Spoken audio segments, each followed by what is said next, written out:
From the high desert and the great American Southwest, I bid you all good evening, good morning, good afternoon, whatever the case is, wherever you are in the world. This is Midnight in the Desert. I'm Art Bell.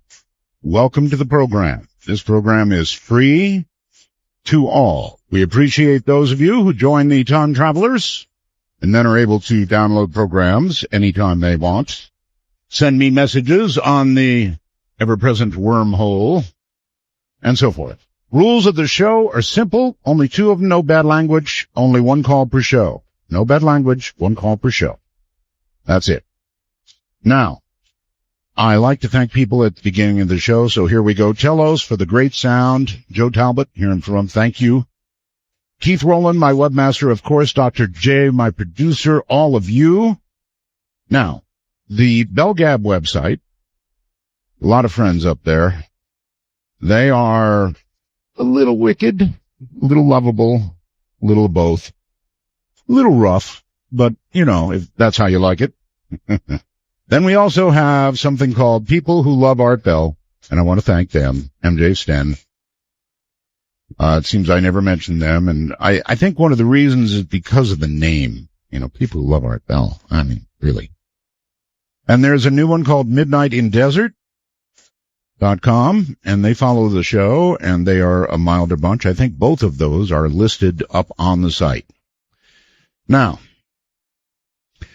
I think that's all the sites. The stream guys, of course, they carry the big heavy load to get to you. LV.net, they provide the back-and-forth internet that gets me on the air. And Peter Eberhard, of course, my sales guy, way up north in Alaska. I think that's it. All right, I've got a few things that I want to say. One, it looks like they found it. 370. A U.S. official says air safety investigators have and this is in quotes, high degree of confidence, that a photo of aircraft debris found in the Indian Ocean near Reunion, as a matter of fact, or on Reunion, washed up, is of a wing component unique to the Boeing 777. I think Boeing is sure, though they haven't, identified the numbers yet. And I think this is 370, so everybody can stop scouring Diego Garcia. And I think probably what they're doing is they're trying to figure out the proper protocol to notify relatives. And, of course, they do have to read the numbers. So we'll see. But it looks like they have found it.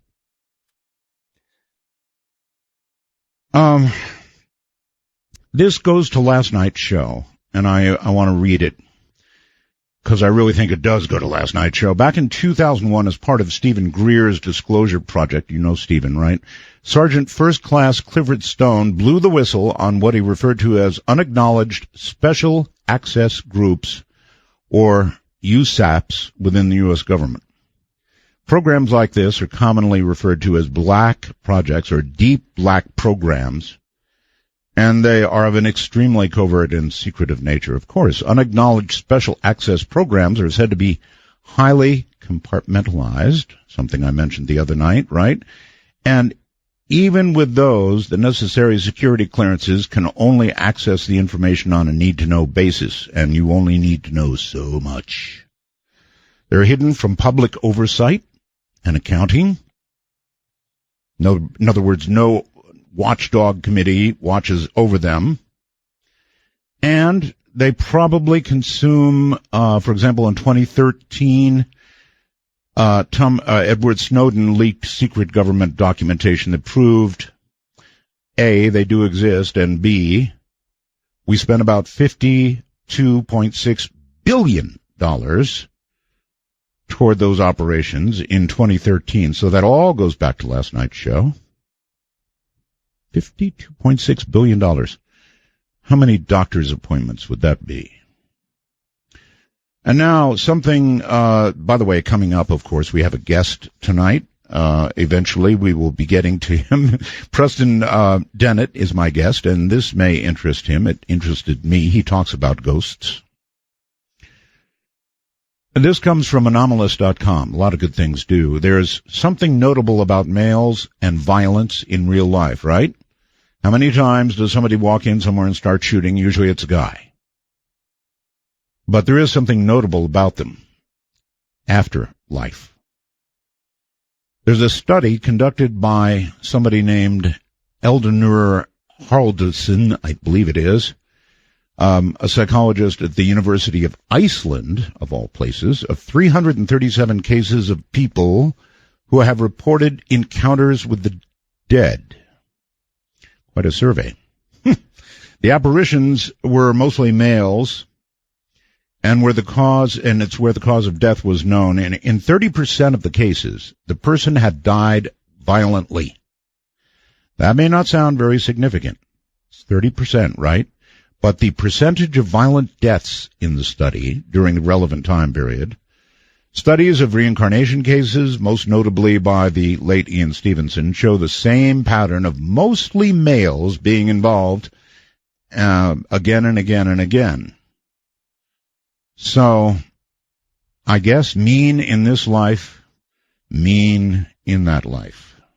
And then there's no way I can let Cecil go without comment. Cecil the lion.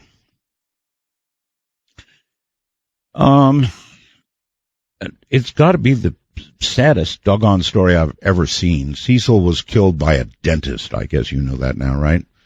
This was a lion in a preserve in Africa. In a preserve. And it is said that it was lured out of the preserve so this dentist could, from what I heard, shoot arrows at it. And then I guess it was up to like 40 hours before poor Cecil, loved by many, and tagged, by the way, died. It took him a long time to die. So this guy could have his people lure him out and shoot him. And the public is really ticked off. I mean, really ticked off. Now this doctor has sort of just disappeared. I don't blame him. Everybody's after him. He's much hated. But it's just really a sad story if you could see this lion. My goodness. If anything will bring you close to crying, that's it. I have cats, as you know. Recently lost my Yeti. Oh, God, that was hard. But so Cecil's nothing but a big cat. Really big cat. Was a really big cat till the dentist shot him. So that's a big deal. And then there's one final item, and then we'll break. And that is, I discussed this the other day. I brought it up. It's the cube. I don't know why I'm stuck on the cube, but I'm stuck on the cube. And I asked Keith to bring it to the top of the website, which he did. But then he thought I was done with it, and I was just going to discard the cube like it was nothing. And so he eliminated it from the website. And I called him today and said, Keith, where's the cube? I thought you were done with it. No. I'm far from done with the cube. And I'm going to discuss this with our guest coming up. No, I'm not done with the cube. I would like you all to go there and look at it, if you get a chance. These are still photographs taken, I might add, by many people. That's really important. Taken by many people. So, please go take a look at it. And I think this is something serious. Maybe I'm wrong. Maybe I'm fooled. Maybe I am a fool. But it's being discarded by much of the UFO community. Why? Because, well, it's a cube. And I think that is a tragic, serious mistake on the part of ufology. Now, maybe it's some cube balloon or something. I don't know. But it's really odd. It doesn't belong. It certainly doesn't belong popping out of a cloud. Here's my thinking. Who are we to say that a UFO has got to look like a flying saucer? I mean, isn't it just silly to say that? For all we know, UFOs are invisible. Or UFOs are cubes.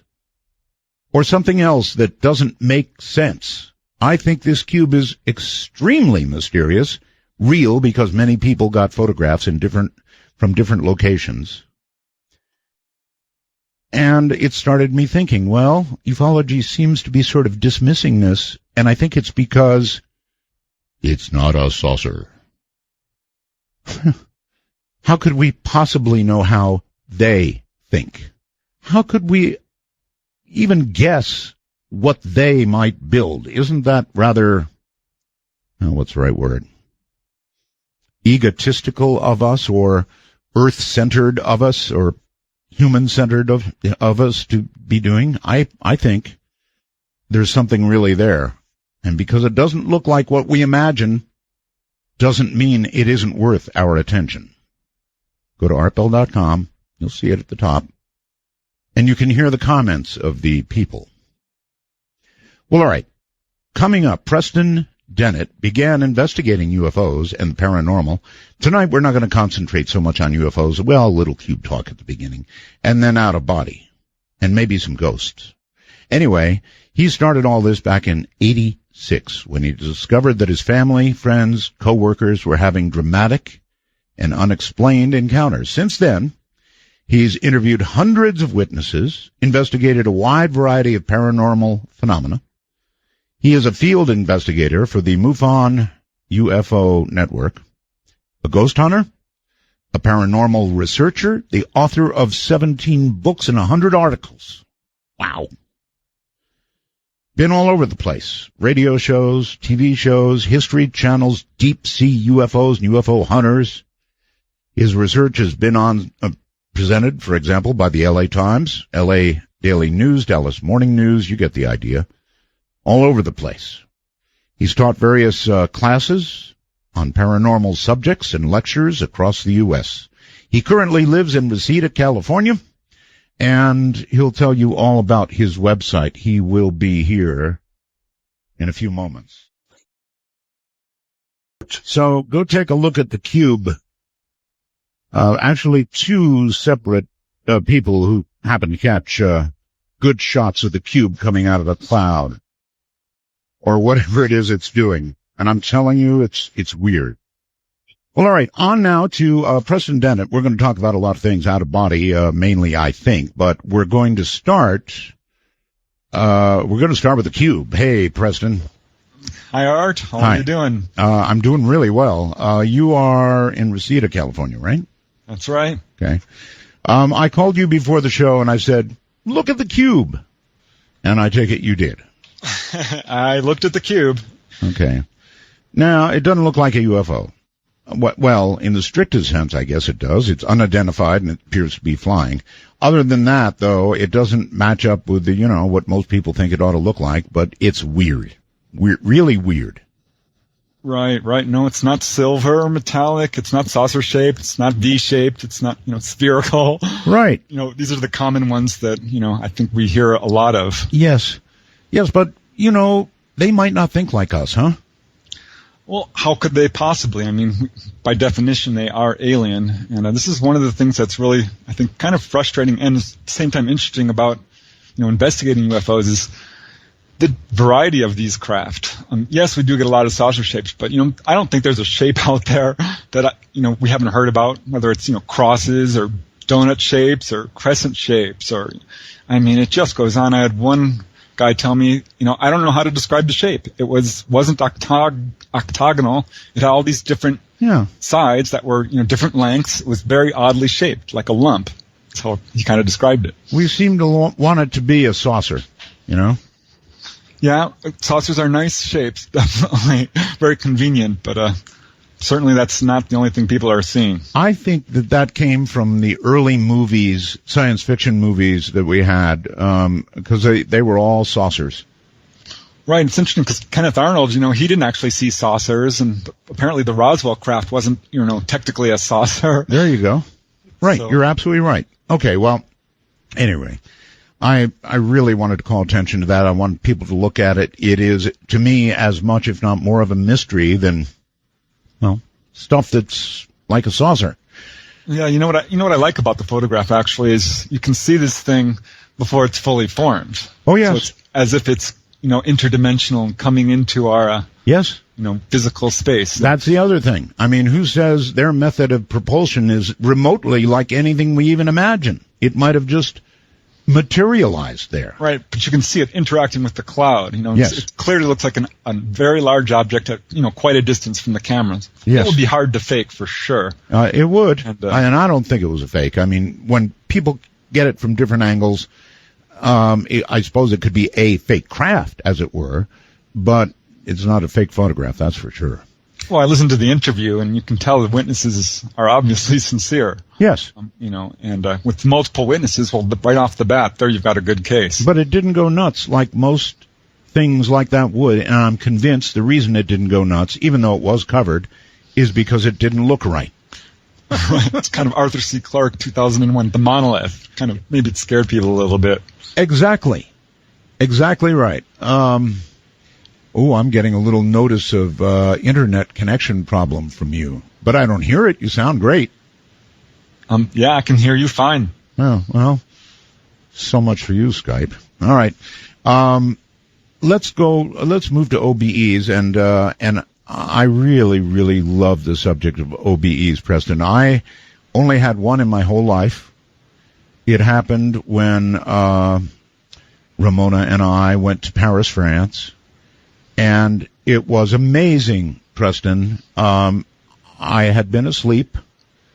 I woke up, and it's like somebody snapped a switch, and this is the only way I can describe it. I was in the most joyous, welcoming, amazing place I had ever been. It was absolute pure joy, but it scared the heck out of me, and I snapped right out of it.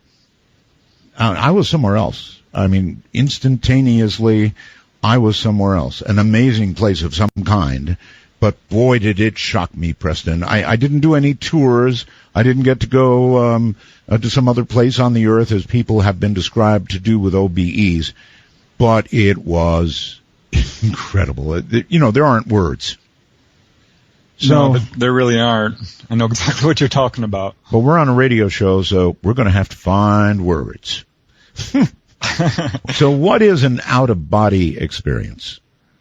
Well, the simple definition is an out-of-body experience is when you perceive yourself as being separate from your body. And to elaborate on that a little bit, we all have a dream body, or an astral body, if you will, which is separate from the physical. And in fact, we're kind of projecting down here from the so-called other side into a physical body. So an out-of-body experience is sort of the reverse of that. They call it projection, but in fact, we're going towards, our source. And we not only have... We're going toward our source. What do you mean? We not only have a physical body and an astral body. As you get into this, it gets a little bit more complicated than that. What is the source? Where we come from, God, all that is, the spirit which moves through all things, the universe, the light. It goes by many different names in different cultures, but it's pretty clear when you start doing this stuff that there's something up there. Okay, I'm going to give you a gift that will keep on giving, okay? I'm ready. You mentioned the light, right? Right. Mm-hmm. John Lear is a friend of mine. You know the name, I'm sure, right? Oh, absolutely. Okay, Learjet fame, Daddy. Anyway, I did a very serious interview with John Lear, one in which he said, the most important thing I'm ever going to tell you, Art, or something along those lines, is as follows. When you die, you will have a choice of going to the light or the darkness. Don't go to the light. It's a trick. And I'll leave you with that, Preston, for you to think about that the rest of your life. It's bugged me ever since.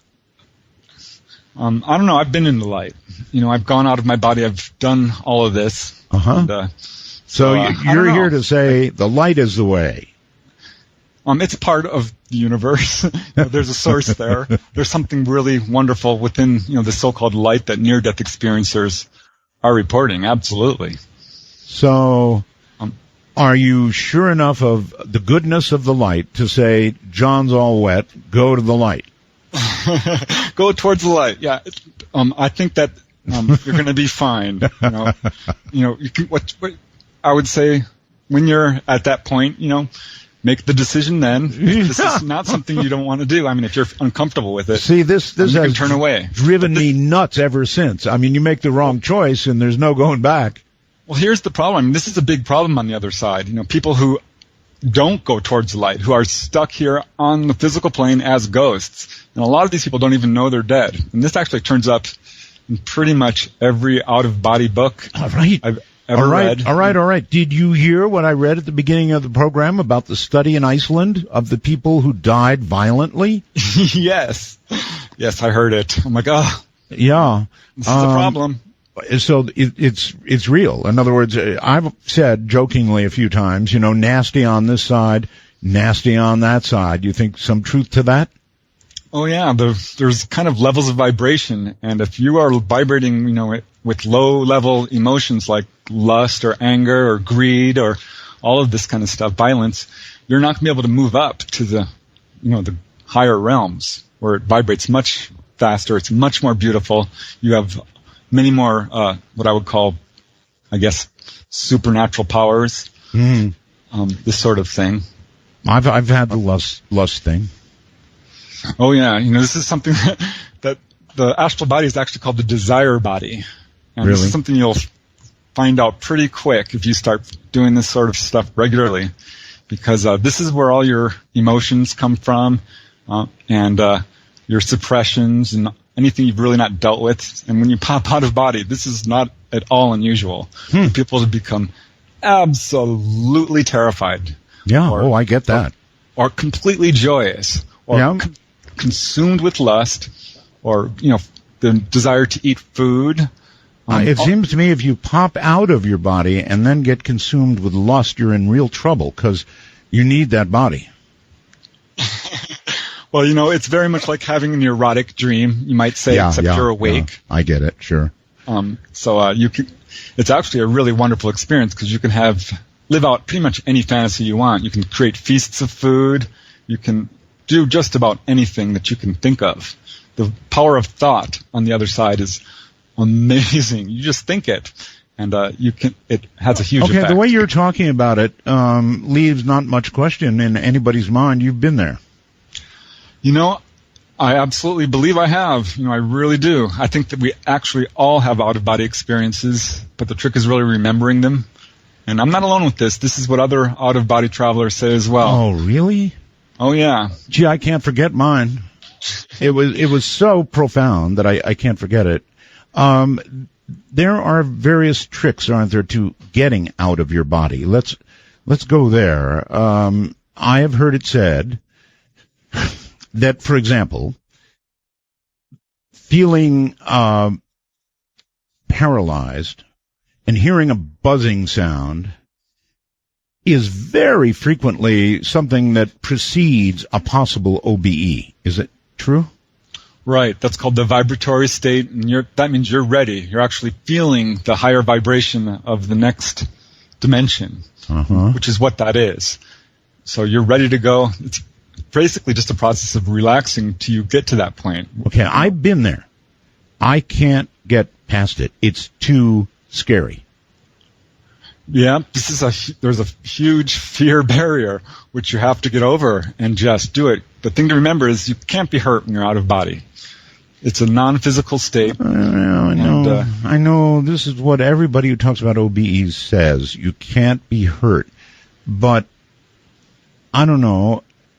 Let me ask you this. When you're out of body, is that, I hate to use this word, but I'm gonna, is that your soul that is separating from your body, in your opinion? I don't know if it's quite like that, rather than it's just sort of an awakening to what's already there, or kind of reaching out to the larger parts of yourself. To a certain extent, it feels like that. I mean, it feels like you are no longer in your body. If you get good at this, though, you can get to a point where you can do what's called bilocation. And I've had just a few tiny tastes of that. Do you think we have souls? Oh, yeah. Well, then, when you leave your body, would it be your guess that it is probably your soul that's a leaving? We have to be a leaving right now. We'll be right back in a few minutes. So relax, enjoy yourself. That sounds pretty good, doesn't it? We're talking about an oasis for the soul, perhaps, with Preston Dennett right now. We're talking about out-of-body experiences. Preston, welcome back. Hello. Hello. Okay, so I was talking about or asking about the soul, whether you thought the soul left the body when you leave the body. Right. Well, some people do call it soul travel. I really don't know. I'm kind of just telling you what I experienced. And, that's fair.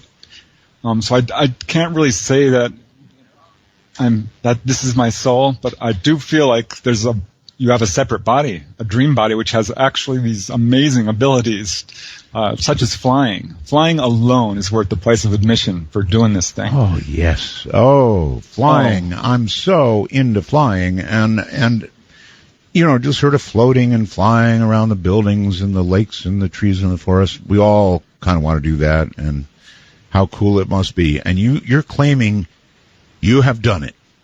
Right. Walk through walls, visit distant locations. I think a lot of people have had flying dreams, and this is a real close indicator that you're, close to remembering what's going on at night.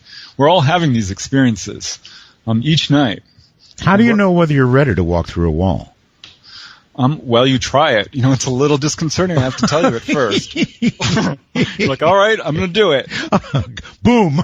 I have to tell you, it took me over a year to keep my eyes open while doing it. And really?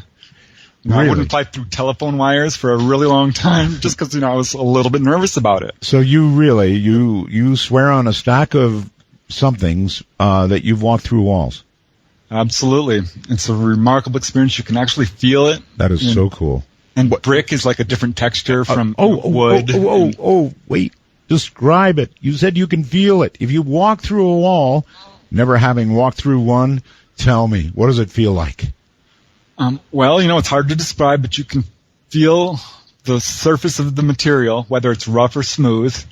Like brick is kind of grainy and rocky, and you can feel it right through your entire body, by the way, through your arms and legs. Wow. And which is different from wood and smaller, thinner substances like glass. I know words are hard for this. Let me try this. Is there any difference in the resistance of wood going through a wall and, walking through a brick wall? Yeah. Wood's easier, glass is easiest, and you kind of pop out. It's like going through a bubble. And you feel a little tug, and boink, you're out. Oh, that's cool. And, there's been times I've walked into walls and boom, hit it. I really appreciate your being able to describe this. It's awesome. I've always wondered what it would feel like. And you're saying there is a difference. And you said with glass, it's kind of like a little, and you're through. Right. How cool is that? But you can reach a point, where you don't actually feel any of this if you're vibrating a really high frequency.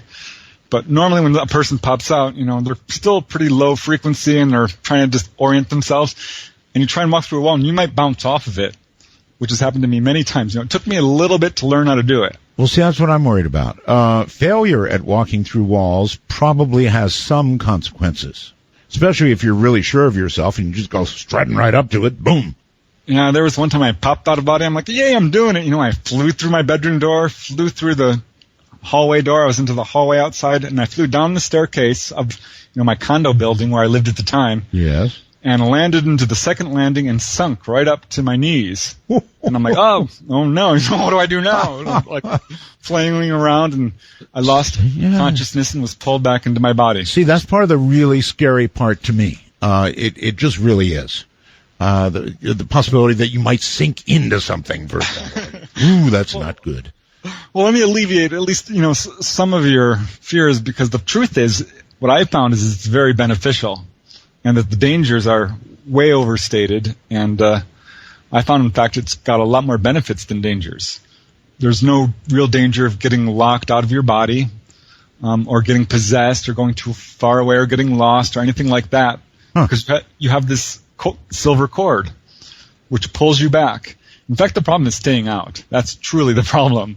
And you get pulled back at the least if you even think about your body. If you have, a lot of fear, it will pull you back. A lot of emotion of any kind will pull you right back into your body. Yeah, I've got to give you this. Every person I've talked to on OBEs over the years has said roughly the same thing. So, that resonates with me. I've never had a description of walking through things. That was really cool. But the part about getting yanked back, if there's danger or if there's big emotion or something like that, most have said that.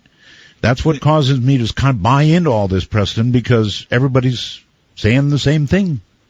Oh, yeah, at first you're thinking, my God, is this happening to me? This can't be real. I must be dreaming. And you get into this sort of quest. And beginners always want to start moving objects. I tried that for years, and I still can't do it. There's some people who claim to be able to do it. Right, not possible, I guess, huh? I haven't been able to do it. But what I did was able to do is go to a distant location and look at it and I'm like, wow, I didn't expect this to look like this. It was, a location near my house, which I'd never been to. Yes. And I'm like, all right, I'm going to go there and see if this is actually true, because what it was the Cement River, which is near my house at the time, and it had dirt banked up on the sides, huge amounts of it. I'm like, there's no way. This is a cement river. There was plants growing and all this stuff. I'm like, I have to go see this. And this is how I got proof that, this is not, the first time I got proof that this is not just a dream. Because it's very, pretty disorienting when you're out of your body and you're walking around. You feel like a ghost. All right, so here's a question for you. If you are out of your body and try to move something, is it just your hand that goes right through it? Right. Or you might think you actually moved it. And because there's kind of weird duplicate energy forms, I guess, thought forms, that you're moving around, which do move, but it's not the actual physical object. Mm-hmm. So, I haven't been able to do it, and I was obsessed with it because, I don't know, I felt like this ghost walking around, and I was dealing with a lot of emotions, dealing with a lot of lust, a lot of, gluttony. I would create these feasts of food and all this kind of thing. That brings up another topic, which I want to ask you about. You said you felt like a ghost. Is it possible, Preston, that some ghost reports are people doing OBEs? I would be surprised if it wasn't the case. Really? I think that there's a few verified cases, not nearly as many as I would think would be out there. But almost certainly that has to be the case. Because there are a lot of cases in the literature, at least, where people have gone over to other people's houses and appeared, which I've tried to do, by the way. And I'm flying around in front of people. I'm like, here I am. Do you see me? Do you see me? Seriously? And, they don't see me. They cannot see me. But you can see what they're doing, right? Right. If not, can you hear them? Well, let me think about that. I don't think I've been able to do that. I'd have to, I don't think so. There's been a couple of cases. Yeah, I was once, went to San Diego. I have a friend who lives down in San Diego. Thought, this is a far way to go. I'll try that. Okay. And this is kind of what you do. You have a plan in mind. And if you don't have your agenda ready, you're going to get distracted. You're going to lose consciousness. You have to really focus. It's a tightrope of consciousness. You're saying you can plan this like you would a trip. Exactly. Wow. You really hesitated when I asked you about whether you could hear people. That's interesting. You would think the auditory aspect of it would either be shockingly there or even more shockingly missing. Well, when you go to the other side, so to speak, yes, it's telepathic. You do hear music and things like that, but when people are talking, you're hearing them in your mind. Okay, that says it all. Do you always hear them in your mind, or sort of just if you want to? Usually. Not always. No, I once popped out. This is something I wanted to do. I said, I want to meet an enlightened master, someone who's made it. Right. And this beautiful woman appeared on my balcony, just a beautiful blonde woman. She says, keep your eyes open. And she grabbed my arm and pulled me up. Of course, I closed my eyes, and I instantly opened them, and she's depositing me into this field. And there's this guy sitting on a chair who I'm presuming is, the enlightened master. Right. And he gives out this one weird sentence, which is what they do, these kind of koans or poems or something, little riddles. And so it's really interesting what he says. He says, when you do something, do it absolutely. And he said it out loud, and he was punctuating each word. So it was an odd sentence for sure, which has hidden meaning to it, which I could talk about. Sure. The whole thing is just so astounding to me. How many times, Preston, have you done this? I mean, is it so many you can't count, or what? Well, I probably could count it, but it's got to be in the thousands there, consciously. I think, again, that's a trick question. Yeah, I don't mean it to be. I don't mean it to be. I really don't. I'm so curious about this, and of course, people are going to come forward and they're going to say, "I want to do this so badly. How do I do it?" Right. Well, for one thing, there's no real qualifications. All you need is the desire and the time to do it. You need to be open-minded enough to do it. Put in the discipline. I don't think there's any link to physical health, because some people who are really good at this have ill health and others are very healthy. And there's no real dangers, as I was talking about earlier. And the only real obstacles, I think, are that people are skeptical about it, or they're scared, or okay. All right. They're lazy. I'm going to pin you to the wall here. You said there's no real danger, and I've had other people say that to me too. So here's the question that I need an answer to. How do you know that some people who have left their body on this excursion into Joyville, wherever it is you're going,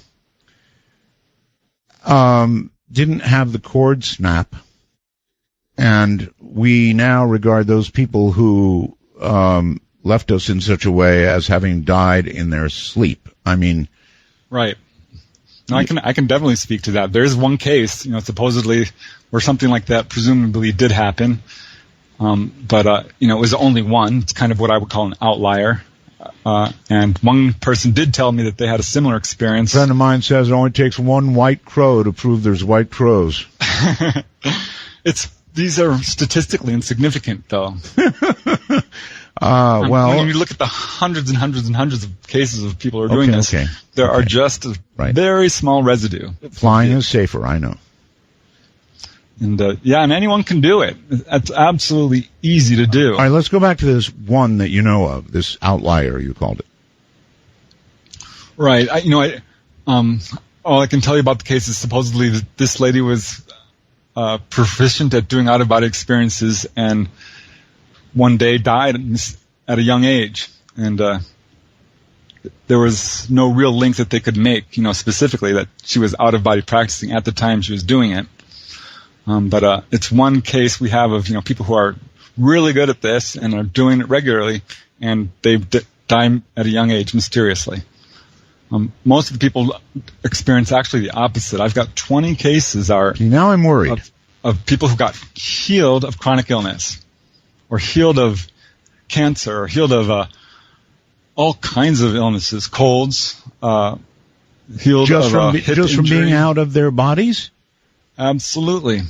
Yeah, there's these energies on the other side. This is where your perfect body is. The astral body is the superior body. It doesn't age, and your physical body is kind of modeled after it.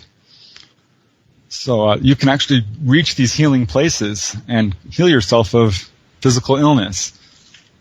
Now, see, that's making quite a claim. I've got 20 cases. They're anecdotal, but one really good one is Bruce Moan.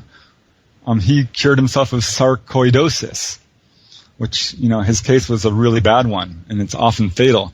And he was getting worse and worse, and was able to go out of body and work on this wound. Better than Obamacare, huh? I recently, tried to go to one of these healing temples and was successful. I couldn't believe it. I was so excited. You're saying there are temples on the other side where you can go to be healed. Right. I'd read about them several times. People have, you hear different kind of explanations and descriptions, I would say. And I'm like, well, this is something I want to do. I'm going to put this on my list. And I did it. I popped out of body, and I, made the command, sort of made the intent known. And at that point, you're pulled off through the other side, or up into the sky. Really, I was 50 feet up above my house, and then boom, you go through this weird barrier, I guess you would call it, and you're on the other side. Wow. And it's what I would call the heavenly realms. Honestly, I'm not a very religious man. But this is what it feels like. I mean, I'm not overly religious either, Preston, so I'm with you there. I have hopes, but I have no strong faith, and I wanted to see. I wish I did. I wish I did, and it might well be that seeing what you're describing would absolutely do the trick for me. Bring me to the healing temple. Hey, I've got a bad back. Exactly. Well, what you do, anyone can do this. You just meditate on this subject as you go to sleep. There's various ways of reaching the other side, and you don't have to go through all the weird exit sensations and things like this. I'm going to say about half of the out-of-body experiences I have, I just wake up on the other side. And, you're fully awake, by the way. Colors are much more vivid. It's the real reality. This is a pale comparison. If I can just get past the fear. I mean, it really is scary, Preston, because you do go through that thing where there's a humming sound, and you may go through feeling paralyzed. These are frightening things to happen to a person before you get to something better. They really are scary. Oh, yeah, and it can get very loud. It can feel like an electric shock and feel like you're standing next to a jet engine. That's what I mean. But, that's as bad as it gets, and then pop, you're out, and boy, is it worth it. And there's just so many things you can do. You can learn about your past lives, for instance. You can visit deceased loved ones. And so, by the way... Slow up. Past lives. My goodness, Preston. So you believe in reincarnation? Well, I think I'm leaning towards it for sure, because I have some weird memories flowing through my head, which I can't pinpoint to this life. Okay. And this has kind of always been that way for me, but really, when I started going out of body, I'm like, all right, let's see a past life. And you did? I was able to do it several times. May I inquire what you learned of yourself? I learned that at a lot of them.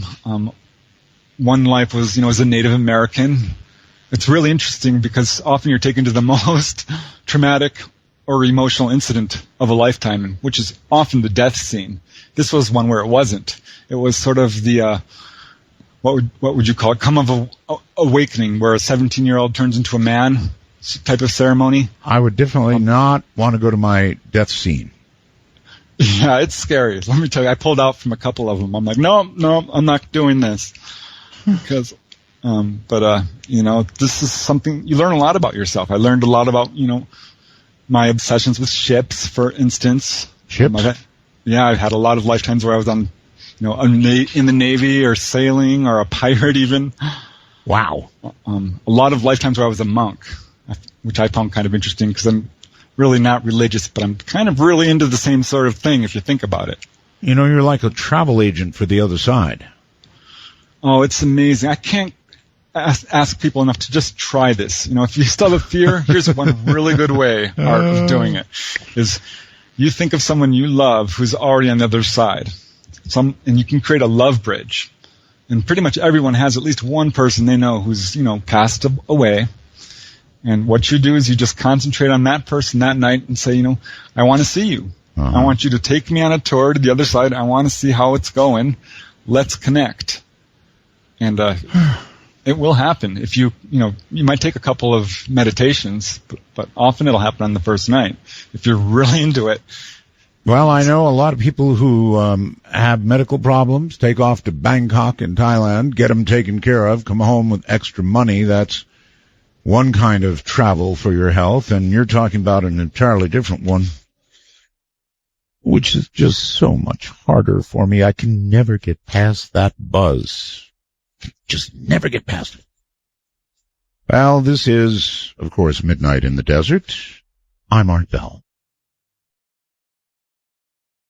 Here I am. Preston Dennett is my guest, and I'm so glad to have him. We're discussing out-of-body experiences, OBEs. I've interviewed over the years many people about this topic, and Preston, with some exceptions, is telling me exactly what they've told me. I believe that this is the real thing. You really can do it, folks. I know it's scary, and I'm trying to talk you into something that I'm scared to death of myself, so that's probably uncool, but it really is the real thing. You just have to be able to get past this buzzing, get past this perhaps being paralyzed a little bit, and somehow launch yourself. And I guess it's like, Preston, like a learning experience. Once you've been out, second time is easier, third time easier, that kind of thing? Yeah, I would say that that's true. Though there are still times, I'll be like lying down, I'll just go to bed, and suddenly I feel the vibrations. I'm like, whoa, I'm still awake here. Yeah. And I'm like, and I fly out. I'm like, whoa, and that's happened a couple of times. I do understand.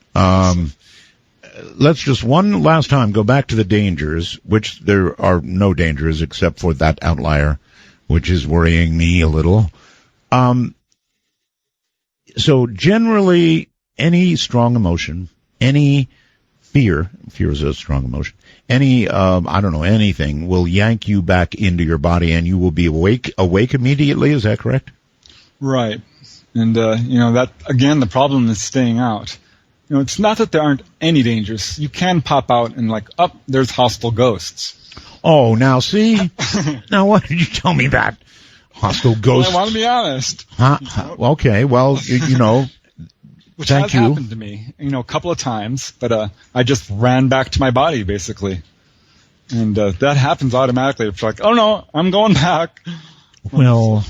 But yeah, it was scary. It definitely was. Describe that one, if you would, please. Hostile ghosts. You popped... well, I'm sorry. I need to get oriented. I've got so many questions in my brain, and one is this. It seems to me that the time this occurs is in that, weird little time between consciousness and sleep. There's this little weird gray area, right? Well, that's the doorway to the, getting out of body. There you have sort it. of Yeah. hypnagogic state. Right.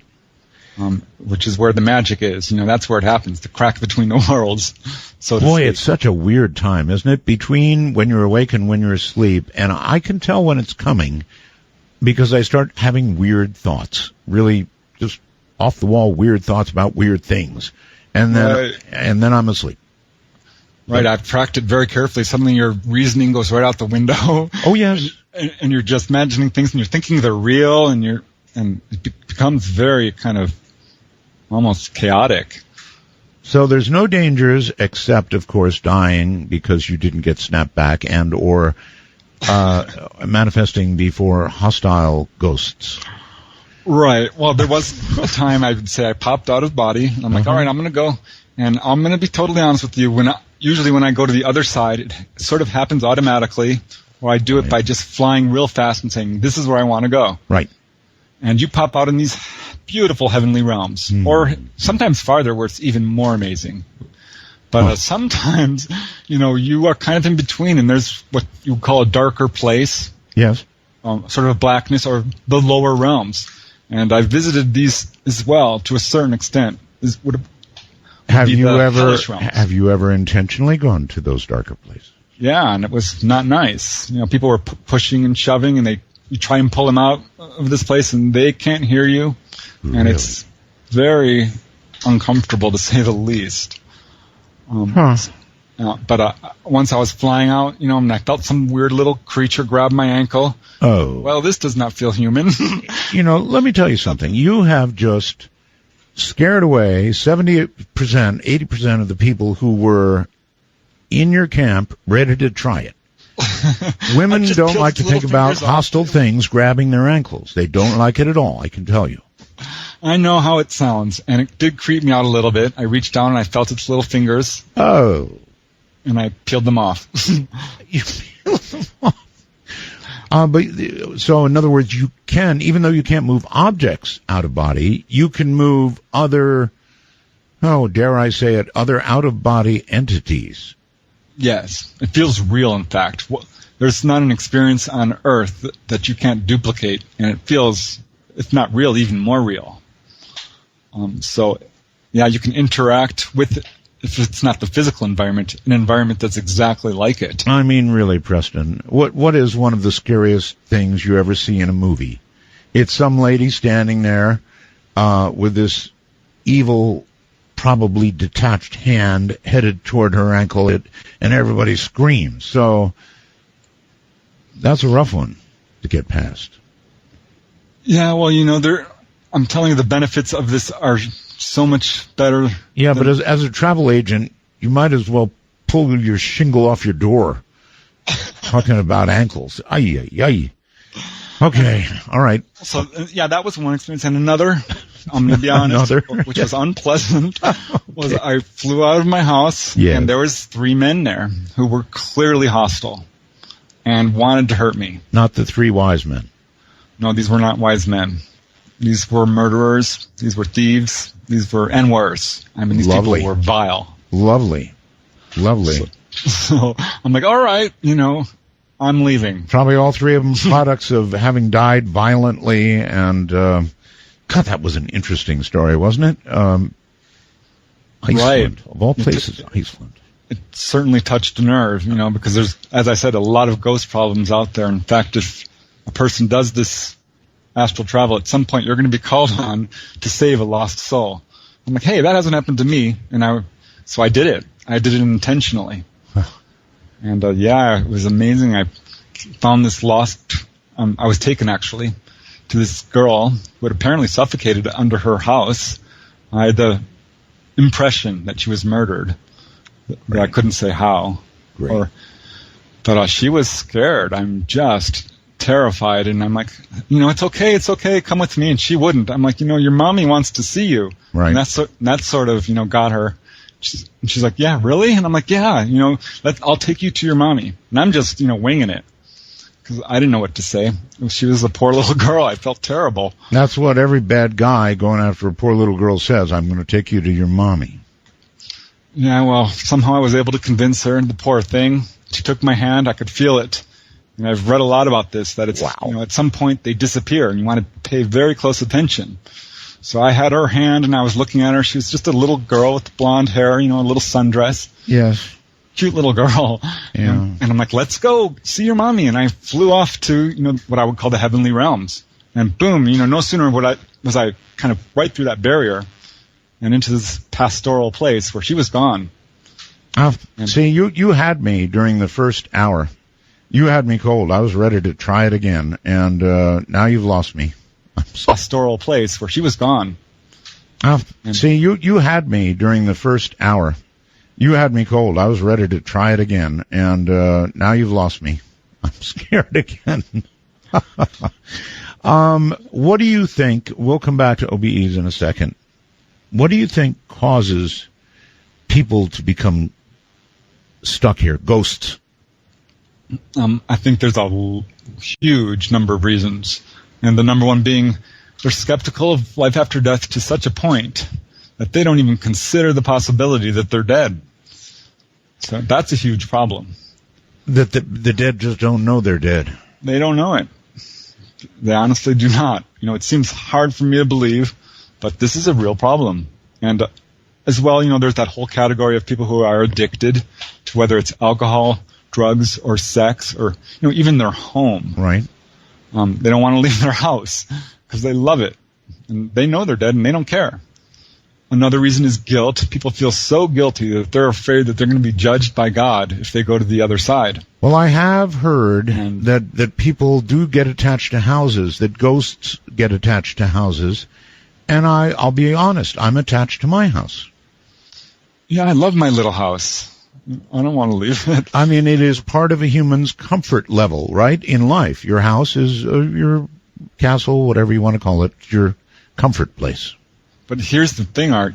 You have one on the other side. You can create one, is what I'm saying. And it's awesome because you can build things any way you want with just your thought power. Once you get good at this and you go up, what I would say, to the next dimension beyond, or a dimension beyond the pastoral realms, which is, it gets really crazy up in the higher realms because you can do all these things that are like superhuman. You know, I wanted to talk to you about this tonight because I wanted to talk about it, but I had no idea that you were this into it, this experienced with it.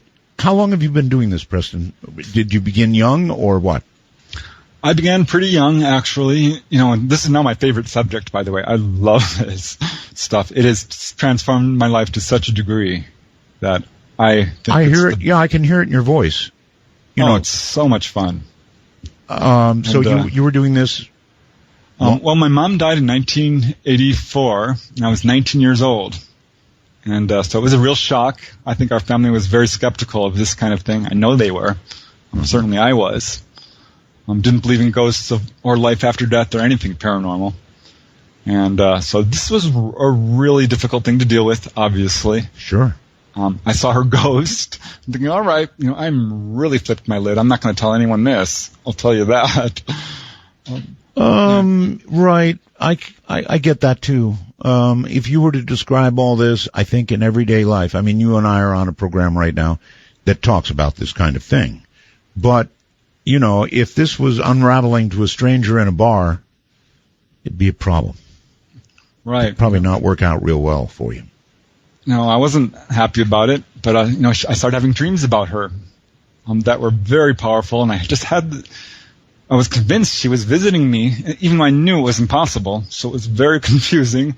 I picked up some books on dreams, which led to lucid dreaming. Okay, see that causes me to ask a very important question. How do you know, Preston, that these are not just either really good or in some cases really bad dreams? Well, there's two ways. The first way is when you pop out and you turn and you look at your body, you know. You can feel it. It's a kind of revelatory experience, I guess you might say. But I do agree with that. If you look at your own body, if you pop out and you look at your own body, that's big. No question about it. That doesn't seem like a dream. I don't think I've ever seen my own body in a dream. I know I haven't. It looks really weird when you do it, I have to tell you. Sure like, does. whoa. And, you know, and it's very convincing. Absolutely, you know, unlike, I mean, you're awake. Is I guess what I'm trying to say. It's, you know how when you know you're awake, you know you're awake. Yeah, sure. It's like that. So you're like, all right, there's no doubt. And yeah, actually, you are very convincing. It's the tone of your voice and, the enthusiasm in your voice. You just know what he's saying is the real thing, right? Midnight in the Desert, Raging in the Night. I'm Art Bell. Imagine this for a moment. You pop out of your body. You pop out on the other side, and there's the screaming lady and 100 of her clones. To initiate a dialogue sequence with Art Bell, please coordinate your phalanges and call 1-952-225-5278. That's 1-952-CALL-ART. The screaming lady. All right. Preston Dennett is my guest, and we're talking about a lot of things. We're talking about OBEs mainly, and they are amazing, absolutely amazing. And I'm sure that all of you can also hear it in his voice. This is real if you've got the guts. And if you do, after hearing all of the, well, call it the downside or the possible dangers that actually, you know, as a point here in the interview, well, it does say what are the dangers. You did say there are no dangers earlier, right? Right. You know, it depends what your definition of danger is. I don't think there's any danger of death or, you know, like certain things that people really fear. Well, okay, let's try and define danger. Danger might be hand grabbing ankle, definite danger.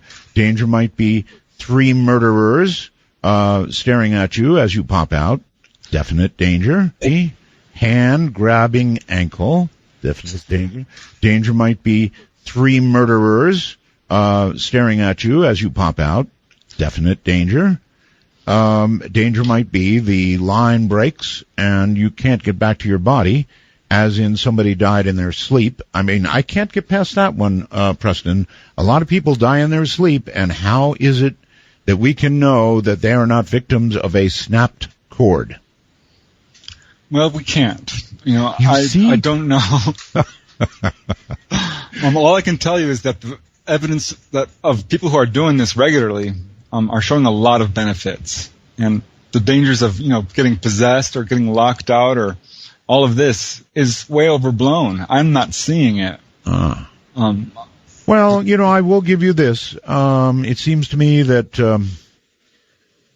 that most people have a positive experience. I just always meditated on that. People do die in their sleep, and no, the cord never snaps. Well, not for those who live. Excuse me. So mostly it's a good deal, folks. Give it a try. And so now describe, if you would, Preston, how it actually is done. When you get to that magic little place and you feel yourself slipping towards sleep, and instead of sleeping, you want to leave your body, what's the key? Right. Well, the way to slip to that magical place is you relax to the point where you start to feel one of several sensations. Now, this could be numbness, this could be lightness, or even a feeling of heaviness. You want to get to that place where you don't even know where your arms and legs are. You're lying there in bed like, where are my arms and legs? You want to get really relaxed. I mean, profoundly relaxed. Okay. Sometimes it takes me, 20 minutes. And if you start feeling this vibration, this is excellent news. And yes, it can get very loud. In fact, you can hear all kinds of noises, even swearing and growling, and furniture moving, engine noises, people's voices. You're hearing all this in this middle period? This can happen. It doesn't happen to most people. Normally, they just feel a vibration and hear a noise. Yeah. And then you pop out, and it's very disorienting because you have not done this before, and it's difficult to see. See, that's why I think a lot of people pop out and then pop back in immediately because they had the you-know-what scared out of them. That's what I did. Yeah, I'm like, all right, this is going to be fun. I'm going to do the exercises. And I did the exercises. I started to have lucid dreams. One day I popped out. I'm like, oh, this is not good news. I've just died. What have I done? I bet a lot of people think that. And I looked at my body. I'm like, well, this is awful. I'm like, oh, this is not good news. I've just died. What have I done? I bet a lot of people think that. And I looked at my body. I'm like, well, this is awful. I feel really bad. And I dived back into it, and I woke up instantly, and I thought, oh my God, I just did it. And I was super excited. Without apparent danger in that. So you've done this so many times that you've had these very occasional, what would you say, 1% negative? Yeah, that sounds about right. Maybe even a little less. There was one time I did come up to this giant wall, and I couldn't break through it. And finally I was able to break through it. So that was a little disconcerting, but I just broke through it. Yeah, you're supposed to be able to go through anything, sort of. Yeah, this was a barrier between the dimensions. Wow. All right, and you also say, or you pose a question about the deceased. You're suggesting that you can visit with those who have passed. Right. That says so much. I mean, if you can do that, then, my goodness, Preston, you really are in the place where the light is, in the place where you'll ultimately go. Otherwise, how can you see those who have passed? Or I have to tell you, the first time I went doing this because I wanted to see my mother. The first time I actually went awake and did this and saw her was the most amazing reunion I have ever had with anybody. Now I've done this several times. I've known a number of people who've died, and pretty much every time I'll go and visit them. Wow! But boy, with her, so you met your mom. Oh man, I was on my knees. She was so young. She looked so young. I couldn't believe it. I've lost most of my hair, but it all came flowing back. I have full hair back there. All my wrinkles disappear. On the other side? Oh yeah, it's great. Sounds good right away. Get your hair back. It's amazing. And my mom looks amazing. I'm like, Mom! And, just the reunion was unbelievable. So you recognized her as Mom, even though she was younger and more vibrant? Wow. In fact, when you're out of body, sometimes there's these things called projections. You're making these things around you, your thoughts. And you're like, is this even a real person? Okay, you have to be a little bit careful. There's a very good point. Do you think, Preston, it's possible that the living human mind is creating these... do you think, Preston, it's possible that the living human mind is creating these... what's the right word for it? Star Trek had a word for it, I think. Materializations or... No. These worlds, I mean, I guess the question is it possible it's just your own human mind in some sort of mode to create a hologram? Well, to a certain extent, yes, because the universe is composed of our thoughts. And that's what it comes down to. This physical world is actually a projection. Right. You have thoughts of your mom, right? When she was young, or not? Oh, yeah. Yeah, absolutely.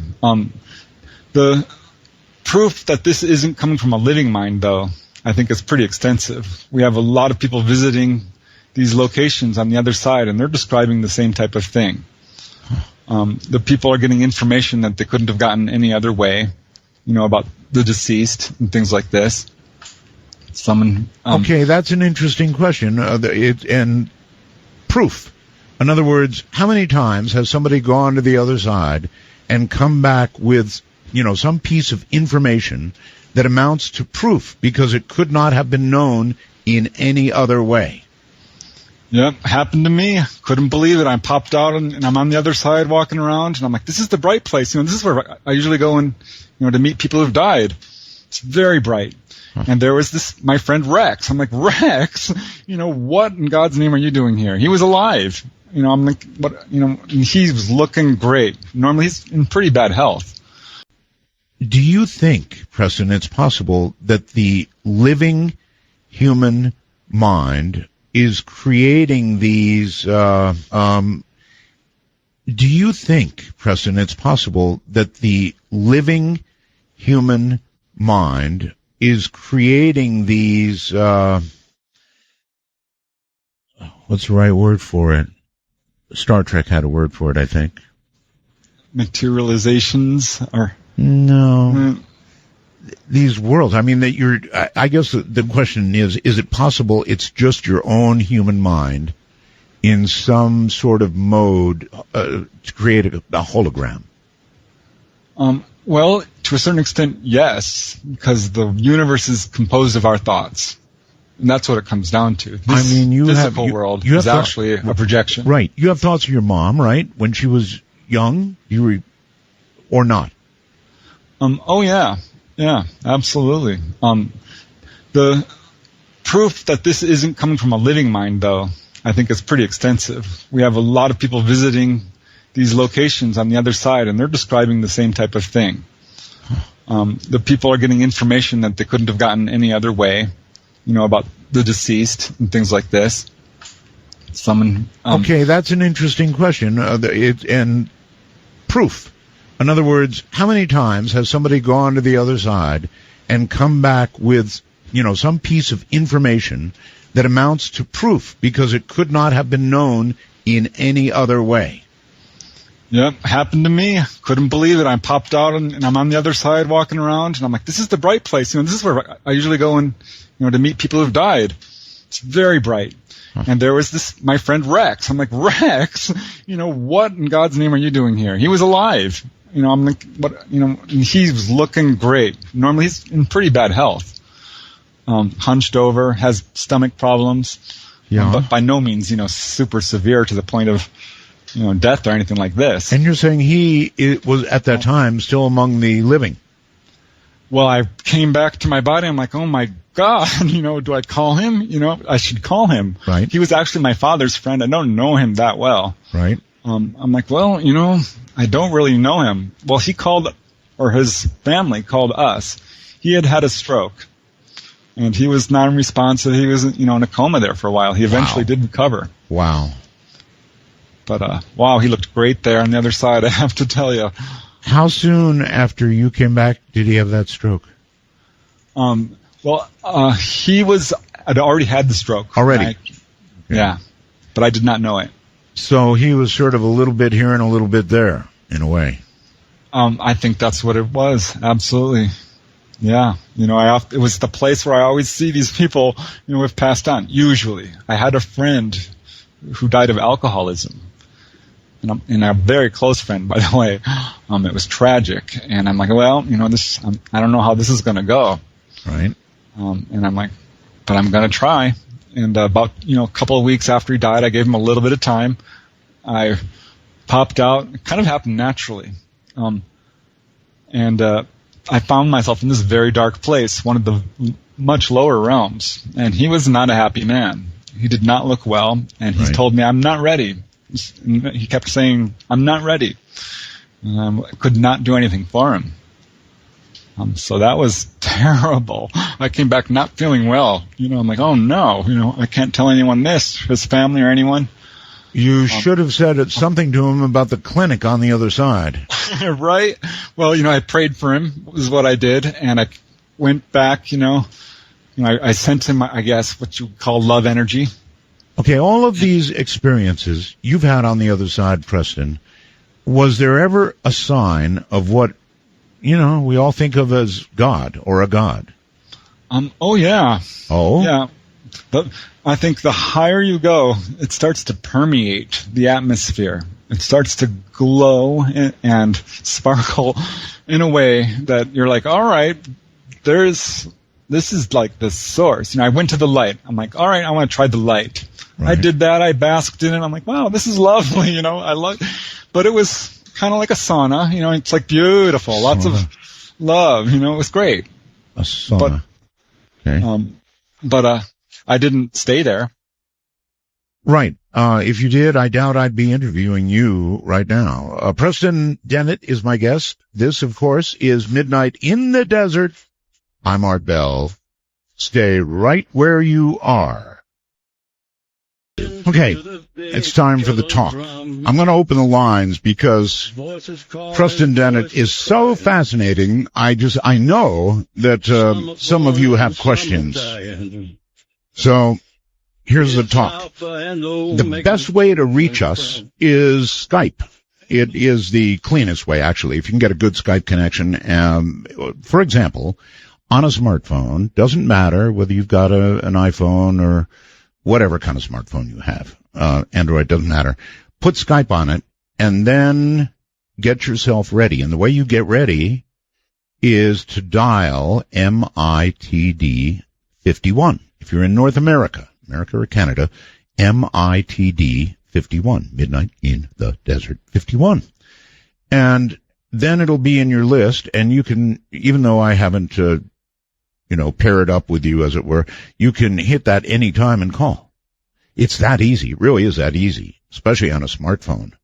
Or, of course, a computer. And if you're on a computer, you need a headset. Now, if you're outside of North America, anywhere else in the world, worldwide, it's MITD 55. MITD 55. Then, one more thing.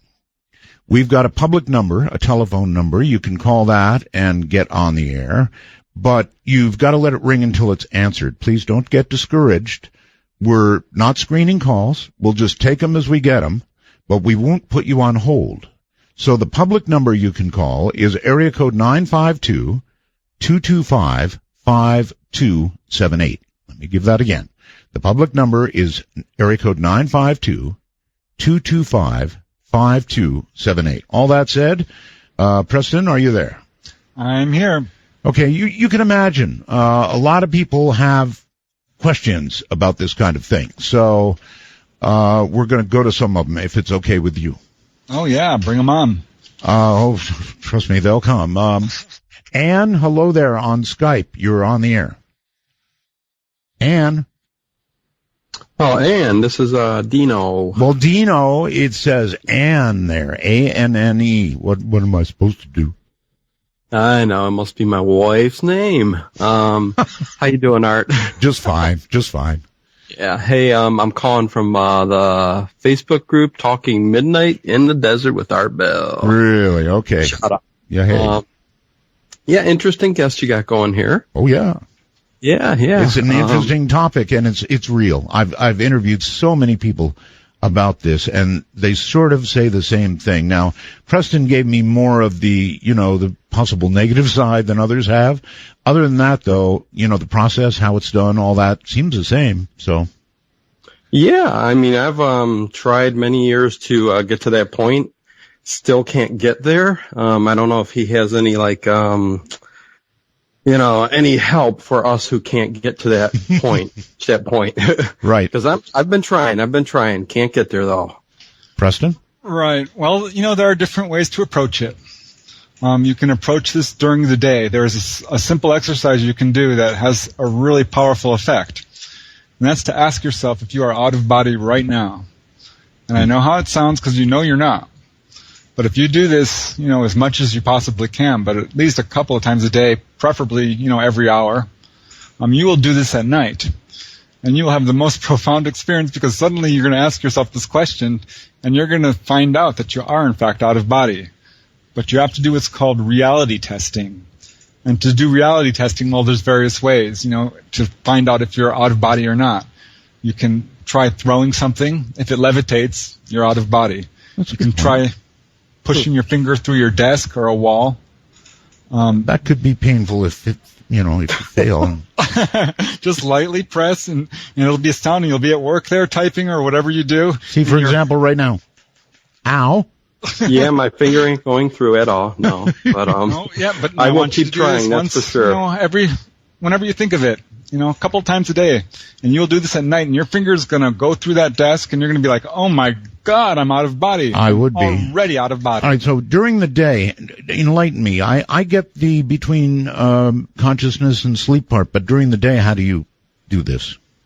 Well, this is something you want to do all day long. When you wake up, I don't know. During breakfast, at work, when you come home, ask yourself, am I dreaming right now? Could this possibly be a dream? Could I be out of body? And you look around. If you see any anomalies, this is what's called a cue, and pretty much every dream will have one. Something that's not quite matching up with reality as you know it. And this is how you get lucid. Yeah, I will try this out. I hope I don't hurt my finger. But I love the show, Art. Love the show. Love that you're back. And Dino giving you a shout out there. Love you. I love being here. Thank you very much. And we've got an international caller, I believe, on the line. Hello? Hello there. Are you there? Going once. Come on, I know you're there. Brandon. Is that right? Brandon, are you there? No, I guess Brandon's not going to say anything. Okay, no problem. We can move on. And we've got a million calls here, so not sure where to go. Let's go to the phones and say, hello there. You are on Midnight. Hello? Yeah, Art? Yes. Yeah, hi. This is Gary out in Phoenix and some Roswells over there. Thank you. For you. Yeah, this is one of my favorite subjects. I was back in I've had like 4 out-of-body experiences. The first one was back in 1996 or 97, and I was having that sleep paralysis thing with the vibration, and I was always be terrified. It happened periodically throughout my life, and then I actually heard your program, and I forget who you had on there, but he was saying about directing your energy away from your body. Yes. Yeah, and so I did it, and I wasn't very successful, but I ended up right by the doorknob. It was like I was trying to go out the front door, but I was hovering right above the doorknob, and then another time I got freaked out. I got out of my body, and I went down to the ground, and so I was looking up, and I could see my hand off the edge of my bed, and it freaked me out. I just popped back in my body, but Right. See, anything I'm that not- freaks you out, I guess, brings you back, according to Preston. Right. Yeah. Right, that's absolutely what happens. Yeah, there's all different kinds of ways of getting out of your body. The best way is to do visualizations of some kind, and by usually something involving movement, like being on a swing set, maybe, or the bow of a boat, going up and down, or pretending that you're running down a pathway. There's various things like this, spinning in a circle. All of these will spin you right out of your body, and it's a very easy way to do it. Okay, those are actually pretty good tips. I appreciate it. Thank you very much. And here is Triana, I think. You never know whose name is on the Skype. It could be somebody else. But it says Triana. Hello. Hi, Art. This is Trina in Chattanooga, Tennessee. Trina, okay. You're really loud, Trina, so just back away a little bit. Okay, is that better? It is. So much better, yes. Okay, great. Roswell's. Thank you. I just wanted to call in and make a comment. I got a little bit spooked a few minutes ago. Your guest was talking about something reaching out and grabbing his leg. I knew it. See, I knew that. Yeah. I'm beginning to wonder if your guest was there in my experience, because I experienced that exact same thing. Oh, Preston, did you grab her ankle? The funny thing about it is, I was in a room where there were lots of like little baby gray hands. Ooh. They covered the room. The entire room was covered with these little hands. But one huge gray hand came out from the middle and grabbed my leg. But I was paralyzed. Yeah, for sure. So I couldn't get away from it. And it was the scariest thing I have ever experienced in my life. Okay, Triana, did it snap you back to your body? It did. It did. I did wake up, but I could still feel the hand on my leg. Oh, God. Well. That was the scariest part about it. Yeah. Preston, something like that could scare you so much that you would never, ever try it again. Yes? Yeah, that's true, I think. But if you read the books about it, you'll see that there's some amazing things that this can do for you, and there are ways to protect yourself. You can do white light meditations, and as you get good at this sort of thing is not a problem at all. You automatically pop out into the very high realms. Giant gray hands, they're a problem for me, and obviously for Deanna. Are you, Deanna, are you going to try it again, hon, or are you finished? No. Well, see, actually, I didn't try it the first time. It just happened to me. Oh. I just went to that weird place, and it was like, I don't know, it wasn't a dream. It was that state that you talk about where you're in between being asleep and being awake. Right. I wasn't trying to do it. It just happened. But I would certainly never try it now that has happened to me. So even after all the encouraging things, the very encouraging things that Preston has said about this, it's a big no. As of right now, it is a big no. If I were to have a positive experience without trying it, then I may go forward with trying it more often in the future. But after this, I would never just go for it and try it. I get it. I would love to have the experiences that some of these other people have had, where you go and you see friends and family and loved ones. But after this, I just don't know if I could go there. Okay. I so get it, Trina. Thank you very, very much.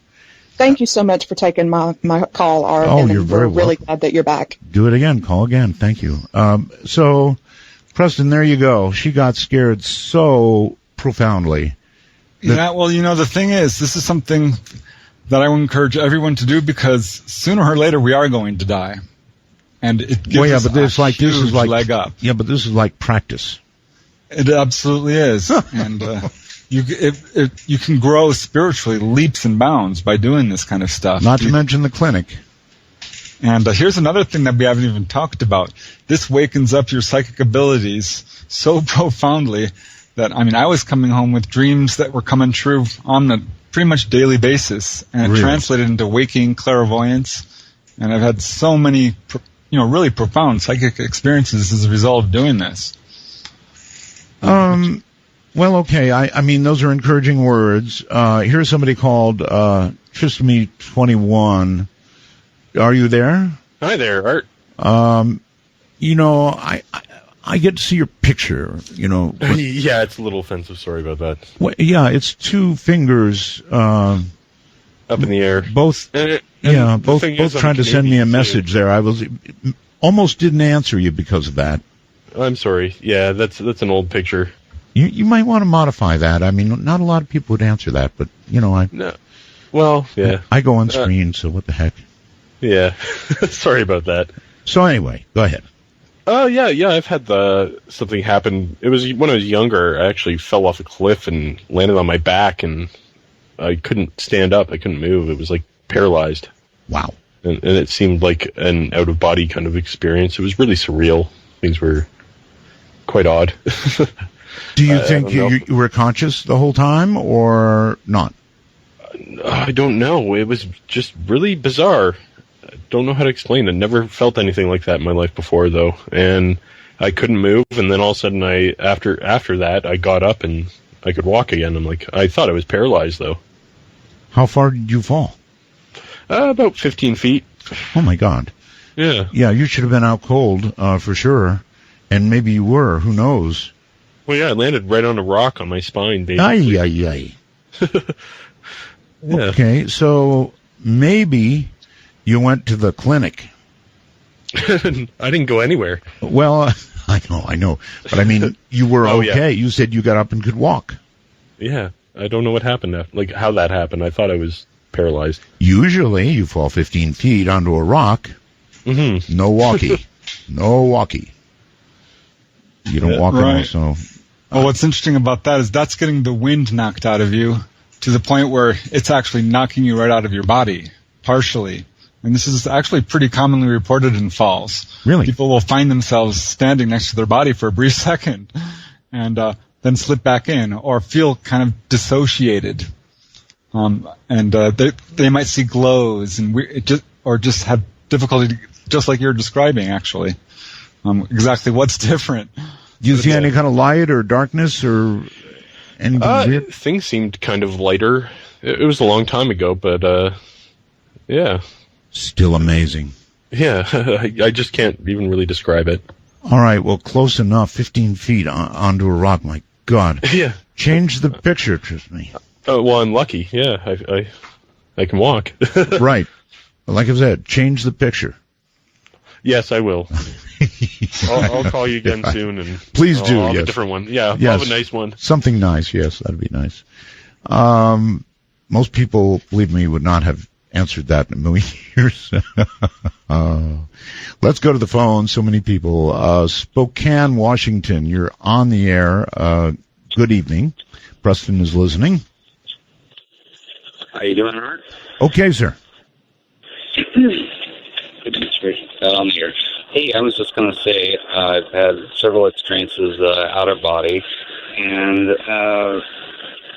I've been doing it quite a few times, and then all of a sudden I hit this wall, literally, and wasn't unable to do it again. It always seemed like it was my escape. You mean, okay, we don't have a great connection. You're saying you hit a wall, literally. Literally. There's this house. I'd always go to this house when there was trouble, when I was projecting myself to access my way back into my body. And I would always end up calling through this or that way, and I would open the door and go through. Well, I opened the door, and it's bricked up, and I have never been able to do it again since. Okay, well, Preston says that you can go through walls, right? Yeah, well, I was literally like, bang, done, bounced back, and never been able to do it again. Huh. There's a question thing about that. So you're done with it, huh? I've tried. I can't do it. Okay, well, maybe it's that you can't, because you can't go through walls. Any advice on going through walls, Preston? Yeah, well, I know what he's saying. I've actually reached this at a point, I was unable to do it for a year. I'm like, well, is this ability gone from me? Because there's a couple of cases out there where people did it for a while and then, boom, they couldn't do it, and they had like one last visitation or with a spirit who said, you're done because you've learned all you need to learn, or you're not at that level, or various messages like this. So he needs to try the wall again. I think that if you continue to do various exercises, read the literature, try the different ways of doing it, it will come back to you. Absolutely. Okay. Caller, are you still there? Yes. Good. Okay. We'll try. So can you try the wall again and let us know? I will do that. Walk, don't run. That would be the only advice I could give. Walk, don't run. It's going to hurt But on the other hand, maybe that would show your determination. You just go way back and take a big run at the wall. Yeah, I've done it, and I bounced right off. Oh. I did. But, I didn't hurt myself, but I sure felt it. God, if this was a travel agency, you'd be so broke. And there was another time I was like out on my balcony, and I'm standing on the rail. I'm thinking, I wonder if I'm actually out of body. I'm like, God, if I fall, this could be terrible. I'm like, no, I'm actually out of body. I know I must be because I wouldn't be standing on the rail. Let me guess, you jumped. And so I jumped, and I fell all the way down 3 stories. And lived to be on a radio program and tell about it, right? All right, Preston, hold tight. This is Midnight in the Desert. I'm Art Bell. I really wish that was true, that I know how to move in the darkness. I know how to do talk radio in the darkness, but when it comes to astral travel or out-of-body experiences, not so much. I've had one that just was wonderful and scared me really seriously on the other side, and none since. And I think it's the fear. I do believe that it's the fear. And Preston may have helped you tonight, but on the other hand, he may not have. Some scary stuff, actually. Preston, you're back, and I think somebody's with you on the international line named Luke. Luke, are you there? That's right. I am, actually, yeah.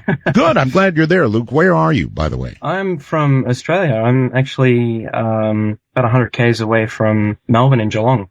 Down under. Yeah, I've been listening to you for many years now, and this is actually the first time I've been able to listen to you live, and it's just incredible. I thought, what the heck, I'll try and see if I can call up and, Yeah, it's live. That's right. It's live worldwide, and it's just that Australia, Japan, the Southeast Asian areas are all sort of at a good time for the show, and a lot of people, I think, don't realize it is live, but it is right now. No, it's fantastic. Would I be able to shout out my father? He's turning 70 today, so I'm going to take him out a little bit later tonight. But that's really a big birthday. I know. I just had one. Yeah. I wanted to call up. I don't know that I have a similar sort of experience as the other listeners. Maybe you've got but maybe you've got a question about it. Oh, sort of. I had an experience that was more like going into myself. I was sort of lying down one night. I was quite relaxed. I had a hard day at work, and I just found myself sort of relaxing more so, and sort of found myself in this dark space. It was almost like I'd changed some sort of consciousness, and I actually saw myself sort of out of body as a young child. And I was working through a lot of things at the time. I had a lot of things that happened. So wait a minute, let me get it straight. You exited your body and you were your young self. Yeah, it was just so bizarre. It was like I was young again. I was seeing myself as a 10-year-old.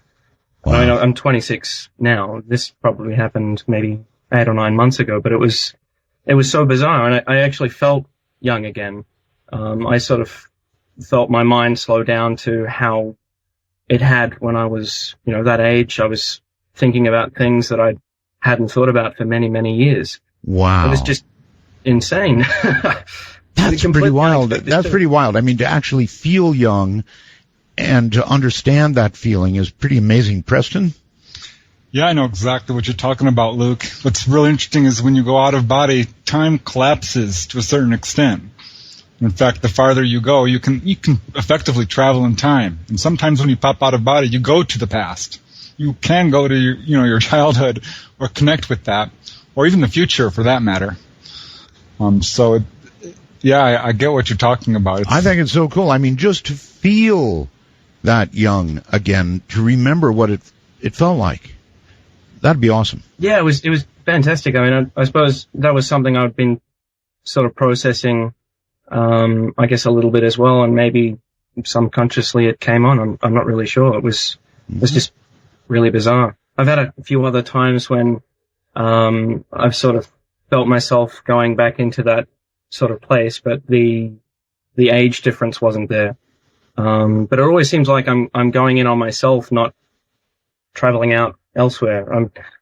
I unfortunately didn't catch the first half of the program, but it sort of sounded like you were talking a lot about almost like astral travel. Yes. Is that right? Trust me on this. It's worth joining, becoming a time traveler, and downloading it. It's really a fascinating program all the way around. And what you just said is fascinating, too, and especially calling all the way from Australia. Thank you so much. No worries. Thank you so much, Art. All right. Take care. That's really neat. I mean, can you remember what you felt like at 10?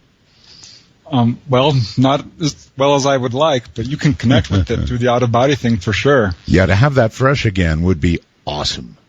Yeah, you know what's amazing? Because on the other side, you can travel in an instant. There's no such thing as rate or distance, really. So if you take that equation, that we have rate times time equals distance, it collapses time. So this is kind of why we have precognition when we come back from these experiences. Or you can travel to the past and, see this thinking of the Titanic or what have you. Okay, Preston, I had one precognitive experience, but I don't think it had anything to do with astral travel or being out of my body. On the other hand, what do I know? Maybe it did. But I remember being awake, moving from place to place when I had this experience. So no, I think I was awake. I don't think I was astrally traveling, but your point is good. Test it, is what you say, right? Right. Well, what I'm saying is if you do this astral travel, be prepared to have a lot of psychic experiences because it activates, I guess you would call them your chakras, and you'll feel it. I mean, you will physically feel this stuff when you have, premonition. For example, I mean, I had a really powerful one. I had this vision. I was going to the ATM to get some money, and I had this vision that there was this gangster-looking guy there, dressed in leather, whipping his hair around. I'm like, God, that's weird. Yes, it is. And drive up, it's up still a mile away. Got there, and there he was. Got chills down my spine, just like I saw. I'm like, I'm not going near that thing. Okay, so in other words, it was a precognitive warning. Exactly. I've had a number of those. And you start to learn stuff about people that, you can, to a certain extent, read people a lot better than you normally could. Wow. All right. Wallaceburg, it's midnight. You're on the air. Hello. Wherever Wallaceburg is on the phone. Hello? Oh, yes. Hello, Art. How you doing? It's an honor to be part of your show. I have a question for your guest there. I guess I've lucid dreamed lately, but this one time, I'm sorry, I'm a little nervous. Relax. Just take a deep breath. Yeah. You're just talking. Sure. This one time I awoke and I was laying in bed and I saw the back of my body leaving the bedroom or getting out of bed and walking towards the bedroom door. Wow. And I thought it was so odd, obviously, to see myself walking away. So it's like a reverse out of the body or something. So I was wondering if he has ever experienced anything like that or what it would mean, if it has any meaning. That is so opposite. Preston, he sees himself walking away. How could that be? Yeah, that has happened to me. Not quite in exactly that way, but that's called bilocation. And what's happening is you're conscious in either your body or your astral body. And if you're good at it, you can do both. There was one time where I was out there flying, I don't know where in God's name I was, but far away. And at the same time, I started to become aware of my bedroom. And mind you, I'm lying there with my eyes closed, but I'm like, oh, I think I'm awake. So I opened one eye. I'm like, yep, I'm awake. At the same time, I'm out there astral traveling. So to a certain extent, this is called bilocation. People are able to do it to the extent, that they can sit down and be physically in another place. So this caller could probably switch positions. If he was really good at it, he could jump to the astral body that was leaving and be in that one. Right. That's what I would recommend. Concentrate on that one and see if you can transfer your awareness to it. You should be able to. What do you think? You want to give it a try? Well, it just happened. I never meant for it to happen or anything. So, and this is probably a couple years ago now. So, sure, if it ever happens again, I would perhaps try that. But yeah.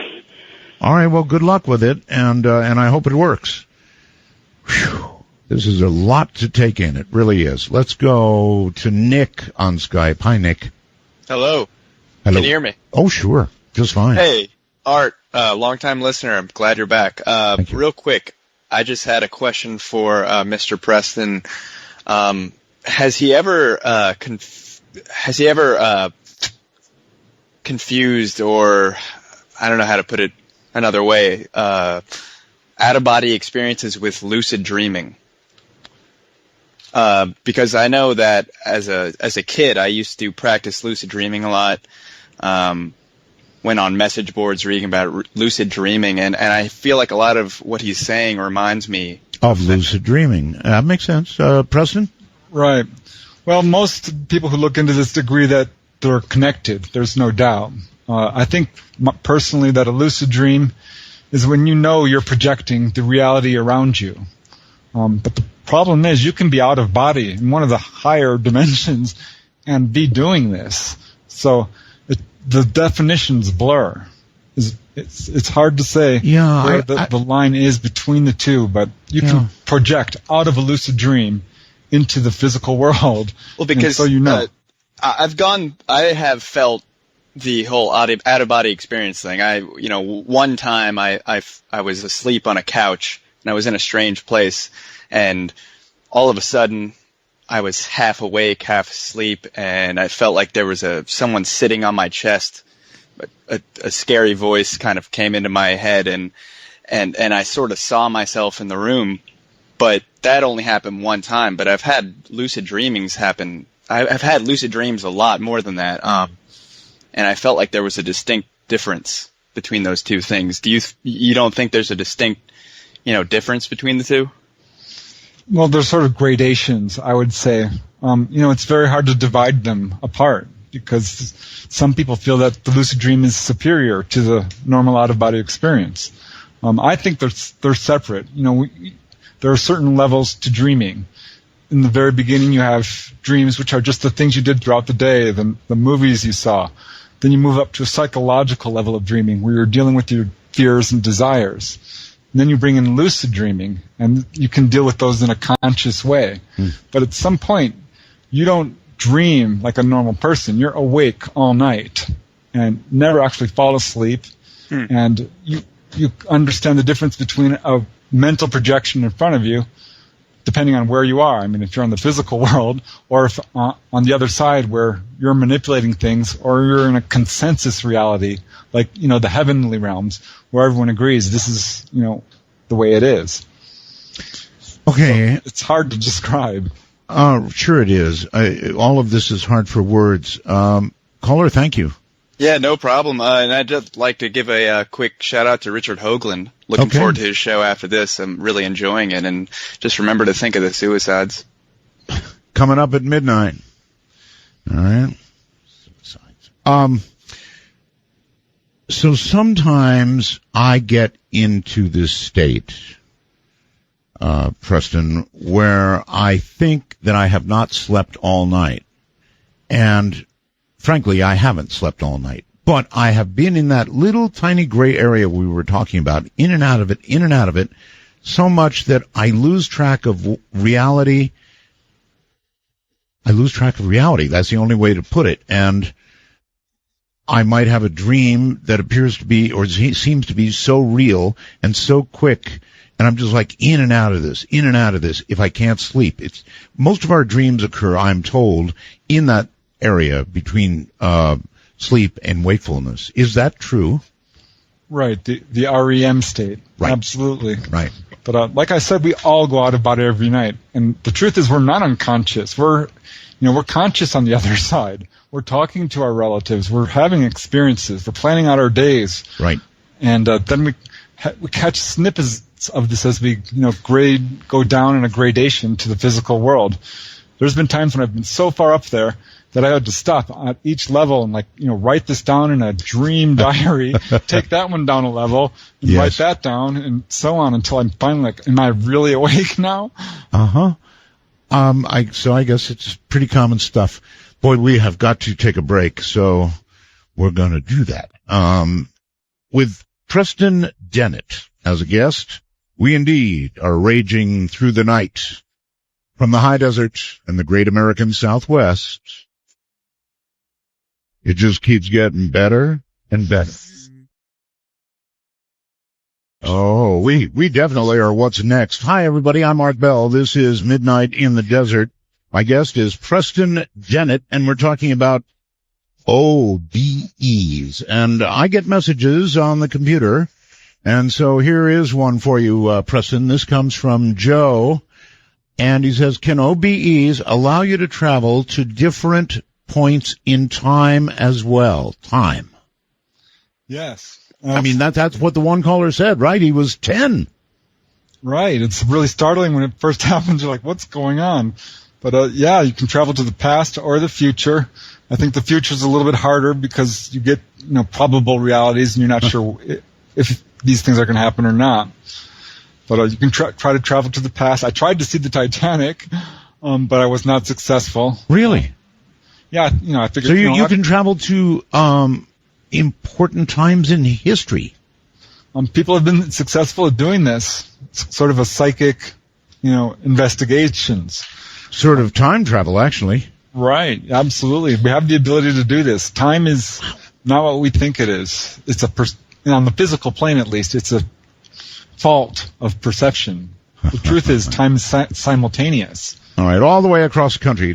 Florida, DeLand, Florida, I think. You're on the air. Hey, Art. Hey, caller. Yeah. I have you to thank for all my out-of-body experiences I've had over the years. Really? You heard some of my old shows on them? Oh, your first show I listened to was the night Chuck Harder, you were talking about Chuck Harder was missing. I don't know if you remember that. Man, that was a long time ago. Sure, I remember. It was a long time ago. But my father had passed away, and my mother was an invalid. And my sister lived with her, and she used to go to work really early in the morning, and I used to get up and drive over to my mother's, and what I found out was it was interrupted sleep was causing it, but you had Albert Taylor on one night. That's right. And he was describing it, and I had the vibration thing a couple of times, and you feel like you're going to die. I mean, it's a frightening thing. I'm laughing, but it is frightening. Yeah, but what I was wanting to say to you is, when you get to that point, that's as scary as it gets. Once you just are there, you just get out of bed real quick, roll out, and you'll be standing there, and it's really cool. But there's some things that I've noticed. I've had a lot of them, and there's certain things that I've read a lot of different books on it too because of it, and I made some little bullet points. I've seen these guys. They look like monks with the hoods, like Grim Reapers without the sickle. I went to talk to one of them, and he just turned into like a stone pillar. Really? See, that's not necessarily encouraging. That's not an ankle grab, but that's, No, but I've had the grabbing and stuff. That's, I've had that laying in bed, and I've had a lot of these things, but there's certain things, like I've never seen the silver cord, really. One time I thought maybe, but for the most part, no. Well, it's a good question, Preston. Do people see that cord? Do they actually see it? I never did. I looked for and finally I'm like, you know what? I'm going to see it. And I finally did. I was going to say, otherwise, how do you know it's there? Well, it's there because enough people report it. And if you look hard enough, you can find it. For some people, it's a tiny little filament. For others, it's a big white hose. Right. Some people never see it at all. Some people see it symbolically. I'd want to see it. And I'd actually want to test its tensile strength. Exactly. Yeah, you can do that. So you've never caller, you have finally seen it, or what?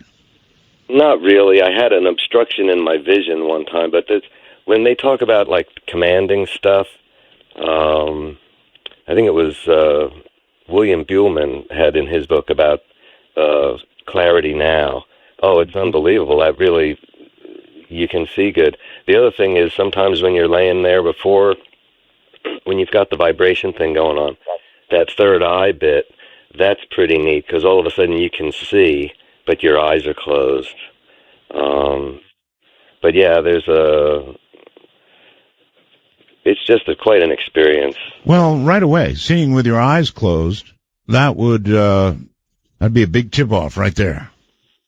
Yeah, well, how I always have done it, I've laid in bed and just focused on my breathing. Right. And as you breathe in, I just make like it's coming up my feet, up my legs, and then out. And while I'm relaxing, and then when you think you're relaxed, you can kind of like relax one more time. You just get more limp. A lot of times I'll focus on a little shape, a triangle or a square or something. Right. But then the other thing that helps also for me is thinking about I think it was Albert Taylor might have said it, but thinking about where you are in your body, and it's like, 2 inches behind your eyes or whatever, And when you think about that, you get to where you don't feel your arms and legs anymore. You're just so relaxed.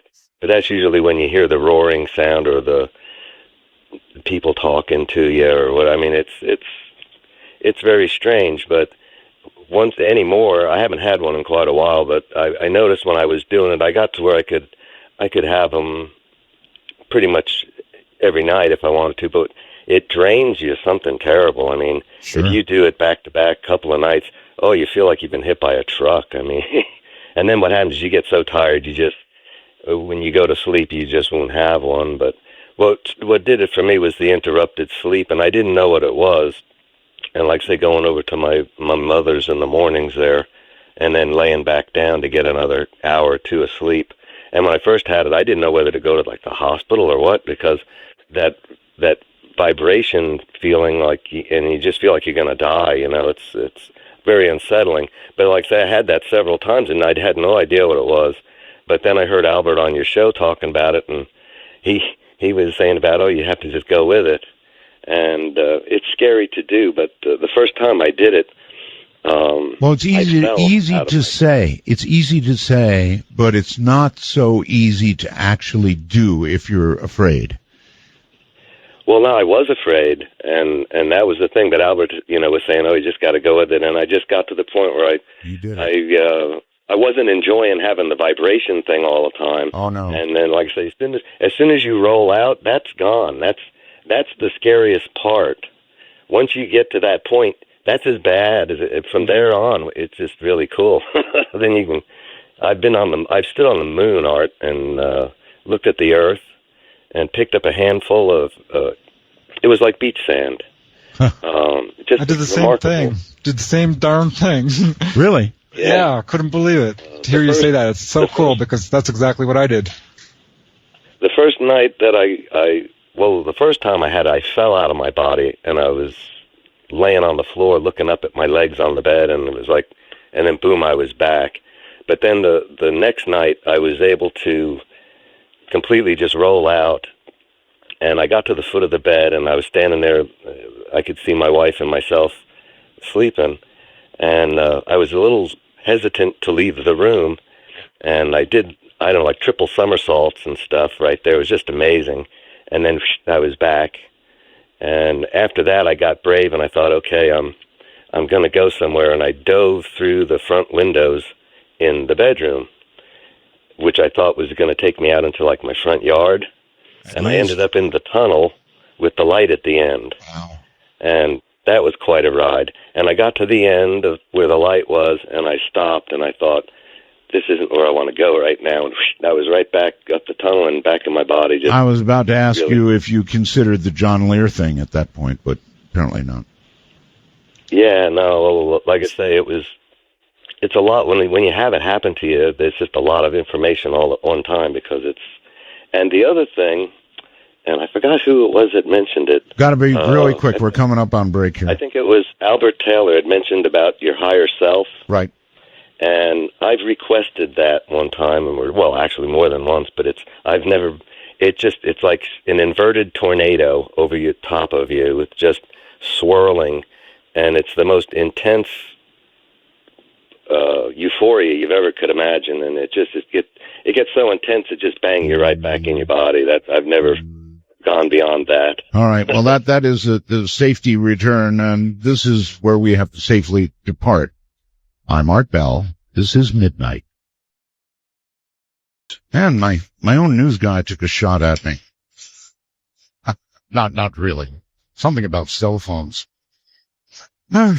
Anyway, Preston Dennett is my guest. We're discussing OBEs, and oh boy, are we ever. And he's done such a fabulous job that I really wanted to say, hey, Preston, what would you like to promote? Your website? Do you have books? Is a good opportunity to tell people how to get, I don't know, hints on how to do OBEs. I'm sure you have lots of written stuff. You must. You know so much about it. Yeah, I do actually have a book out. It's called Out of Body Exploring, A Beginner's Approach, and you can learn more about it on my website. If you just Google my name, Preston Dennett, it'll take you right to my website, the actual website address. Okay, it sounds like Bennett, but it's not. It's Dennett. D-E-N-N-I-T-T. Is that right? E-T-T. It's E-T-T. See, I didn't have it right. E-T-T. Got it. D-E-N-N-E-T-T. Right, I got all my books there, excerpts, and you can contact me through my website if you have any questions or stories you'd like to share. I'm always interested in, hearing from people about this subject and UFOs as well. Do you ever give people personal help? Excuse me? Do you ever give people personal help? Oh yeah.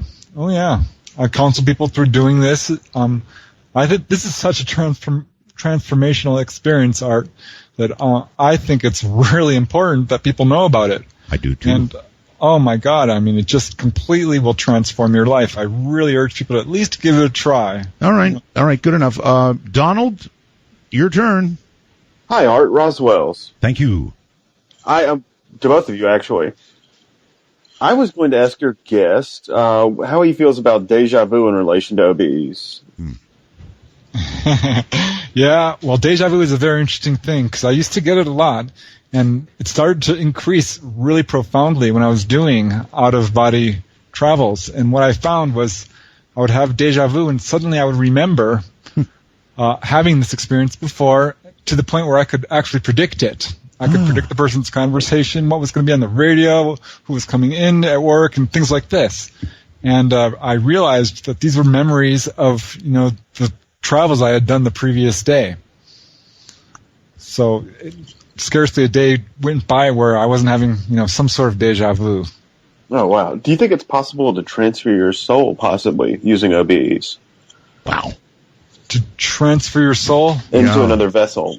Yeah. This is talked about all the time. And it's also one of the concerns, by the way, Preston, what this caller brought up, and that is, let me take it from here, Donald, that while you're out of your body becomes occupied by some sort of entity that may or may not be friendly. Let's just leave it there. Right. Well, it hasn't been my experiences. That's true. What's the real case is when you're doing this work, you almost always have a guide with you, even if you don't perceive them. I felt like I was on my own, and I really still feel like that most of the time, because if I have a guide, they rarely show themselves. Mm-hmm. They have, but it's my understanding they are there. And I have not found that to be a problem, even though I've done this many, many times, and I can't find any good evidence that this has ever really occurred. And as far as inhabiting someone else, Well, to a certain extent, you can perceive other people's thoughts. Oh. Well, that's not the same as inhabiting another person. No, you can't. I mean, to kick them out of their own body or another person's body. Well, you mentioned you mentioned you can't move things, that your hand just goes right through it, or that you can walk through walls. So presumably, you could walk into a person. Right. Well, you can walk. Yeah, I've had people walk through me, standing in front of them, and it's very disconcerting. You're like, oh, right. Disconcerting puts it mildly. You can't stick inside them. You can't. Okay. I haven't tried it. But it's not something I would give it a shot. Let us know how it comes out for you. Well, I'm willing to give it a try, but it's not something I don't want to take someone over. I'm sort of messing with you here. Yeah, that was the obvious question. Is it possible to essentially take someone over? And you think can influence people. Oh, you can, because all our thoughts are not necessarily our own. We're picking up on, this sort of telepathy, even if we don't know it. To a certain extent, some of our thoughts are influences from our spirit guides. Have you ever influenced somebody? And in what way? No, I have tried. I'm like, I'm here. I've talked to people on the other side, my brothers and sisters who are alive, and tried to get them to remember what they were doing, and they could not. It's very much about memory, this whole astral travel thing. It's about awareness. It's about intent. Right. And, focus, these sorts of things. Okay, let's go to Edmonton, Alberta. You're on the air. Hello, sir. Art Bell. Hi. Hello. It's wonderful to hear you. Thank you. And welcome back from everybody. I'm sure you're sorely missed. And I'm actually shocked to be on the air right now, but I got to talk about this. Now, it was years ago when I was listening to your show, and that's the reason I have a name for what happened to me. I had an OBE, I guess what you're talking about. I was in college, and I was going through a pretty tough time. I really wasn't ready for the experience, and I had I guess what you'd say is a peak experience where I was doing a drawing, and it was art school. I was doing a drawing in the studio. It was late at night, and I guess I kind of felt like I had a pillar of light coming from the heaven. Felt like I was really connected to everything. But then I had an anxiety attack, I guess. So went home that night, and my dad picked me up from the hospital. And mind you, no drugs here. I'm not a drug user. No, but drugs is a very good question. We'll ask that. Yeah, nothing like that, Art. Even back in my college days, I was a pretty straight guy. Now, what happened is I went to sleep and had the sleep paralysis.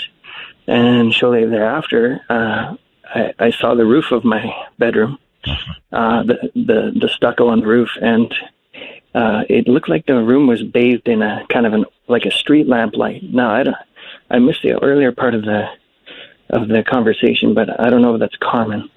Now, Preston, is there anything common about that? Oh yeah. When you go out of body, everything glows around you.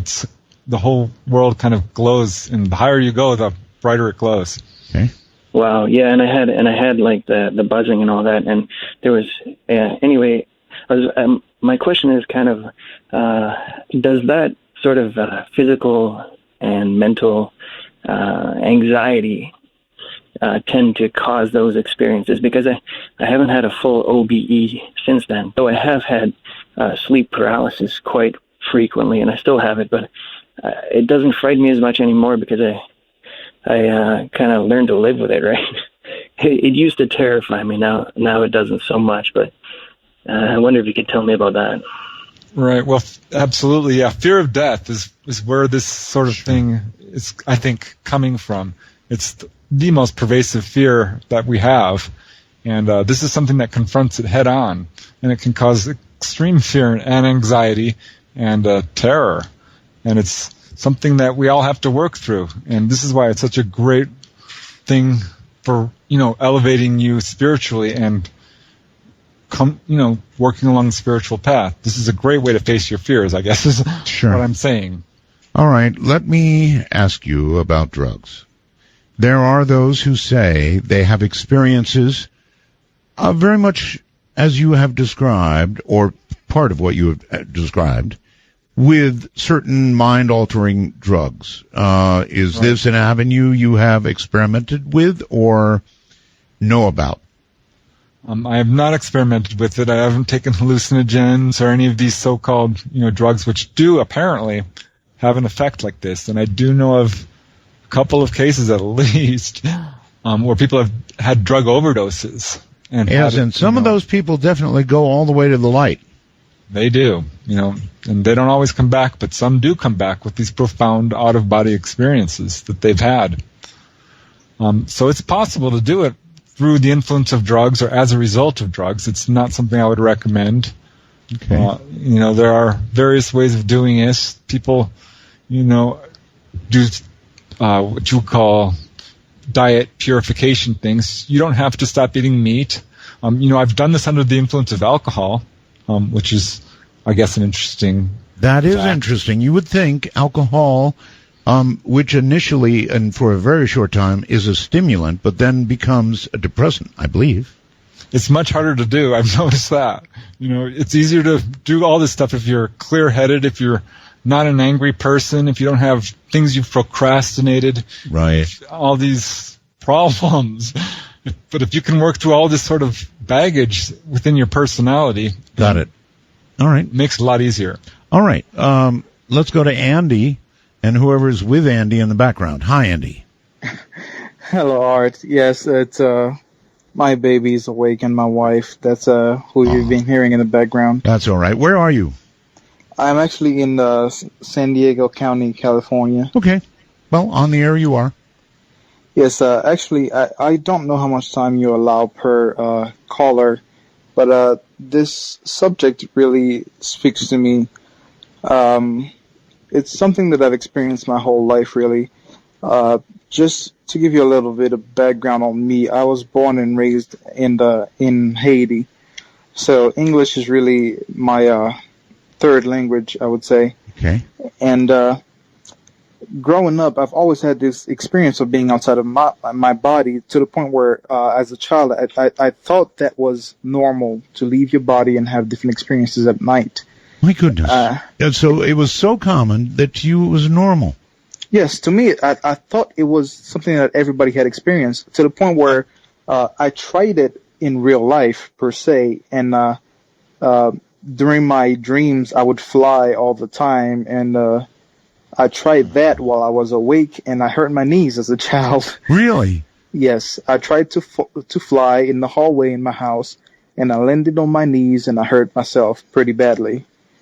To me, that's how real it felt, to the point where I tried to replicate it when I was awake. So you were fully awake when you did the bad deed to your knees. Yes, I was about maybe 10 or 11 years old, and I tried pretty good to question. do it. Let me ask Preston about that. Preston, if you can't distinguish between when you're out and when you're in, then you could do something really awful like that, right? Well, it's interesting you bring this up because there's a number of cases where people have tried to fly as kids and they were successful. I wrote a book called Human Levitation, and it recounts a dozen cases like that, and 300 plus cases across the world. Oh, we could do a whole show on that. I've been wanting to fly all my life. We can physically do that. This is something we can do on the other side, and sometimes the abilities from the other side translate here. Yeah. But if you get it wrong, the knees hurt. If you get it wrong, you hurt your knees. Right, caller? Right. Yes, honestly, it felt real to me. It felt like I could do it at the moment. And when I did try it, it didn't end up really well for me. Well, but okay, so there you go. In the guest. I'm sorry, I messed you up there. Repeat what you just said. Yes, one thing I wanted to ask your guest, sure. Mr. Art Bell, is that sleep paralysis is something that I've experienced all my life, along with all these wonderful experiences. Right. And just to give you a little bit more about myself, I am currently an active duty member of the United States Marine Corps. Okay. And one time I was on the range in one Marine Corps base. I won't say which one, not to give myself away. But I was sleeping there at night, and I had the sleep paralysis experience, and again, I felt the dark presence that most people feel when they are in sleep paralysis. But this time it didn't really go away after a while like it usually does. It persisted over the night, and I felt that presence over and over again, and I was very distressed. Every time I woke up, I was paralyzed, and I felt that dark presence around me.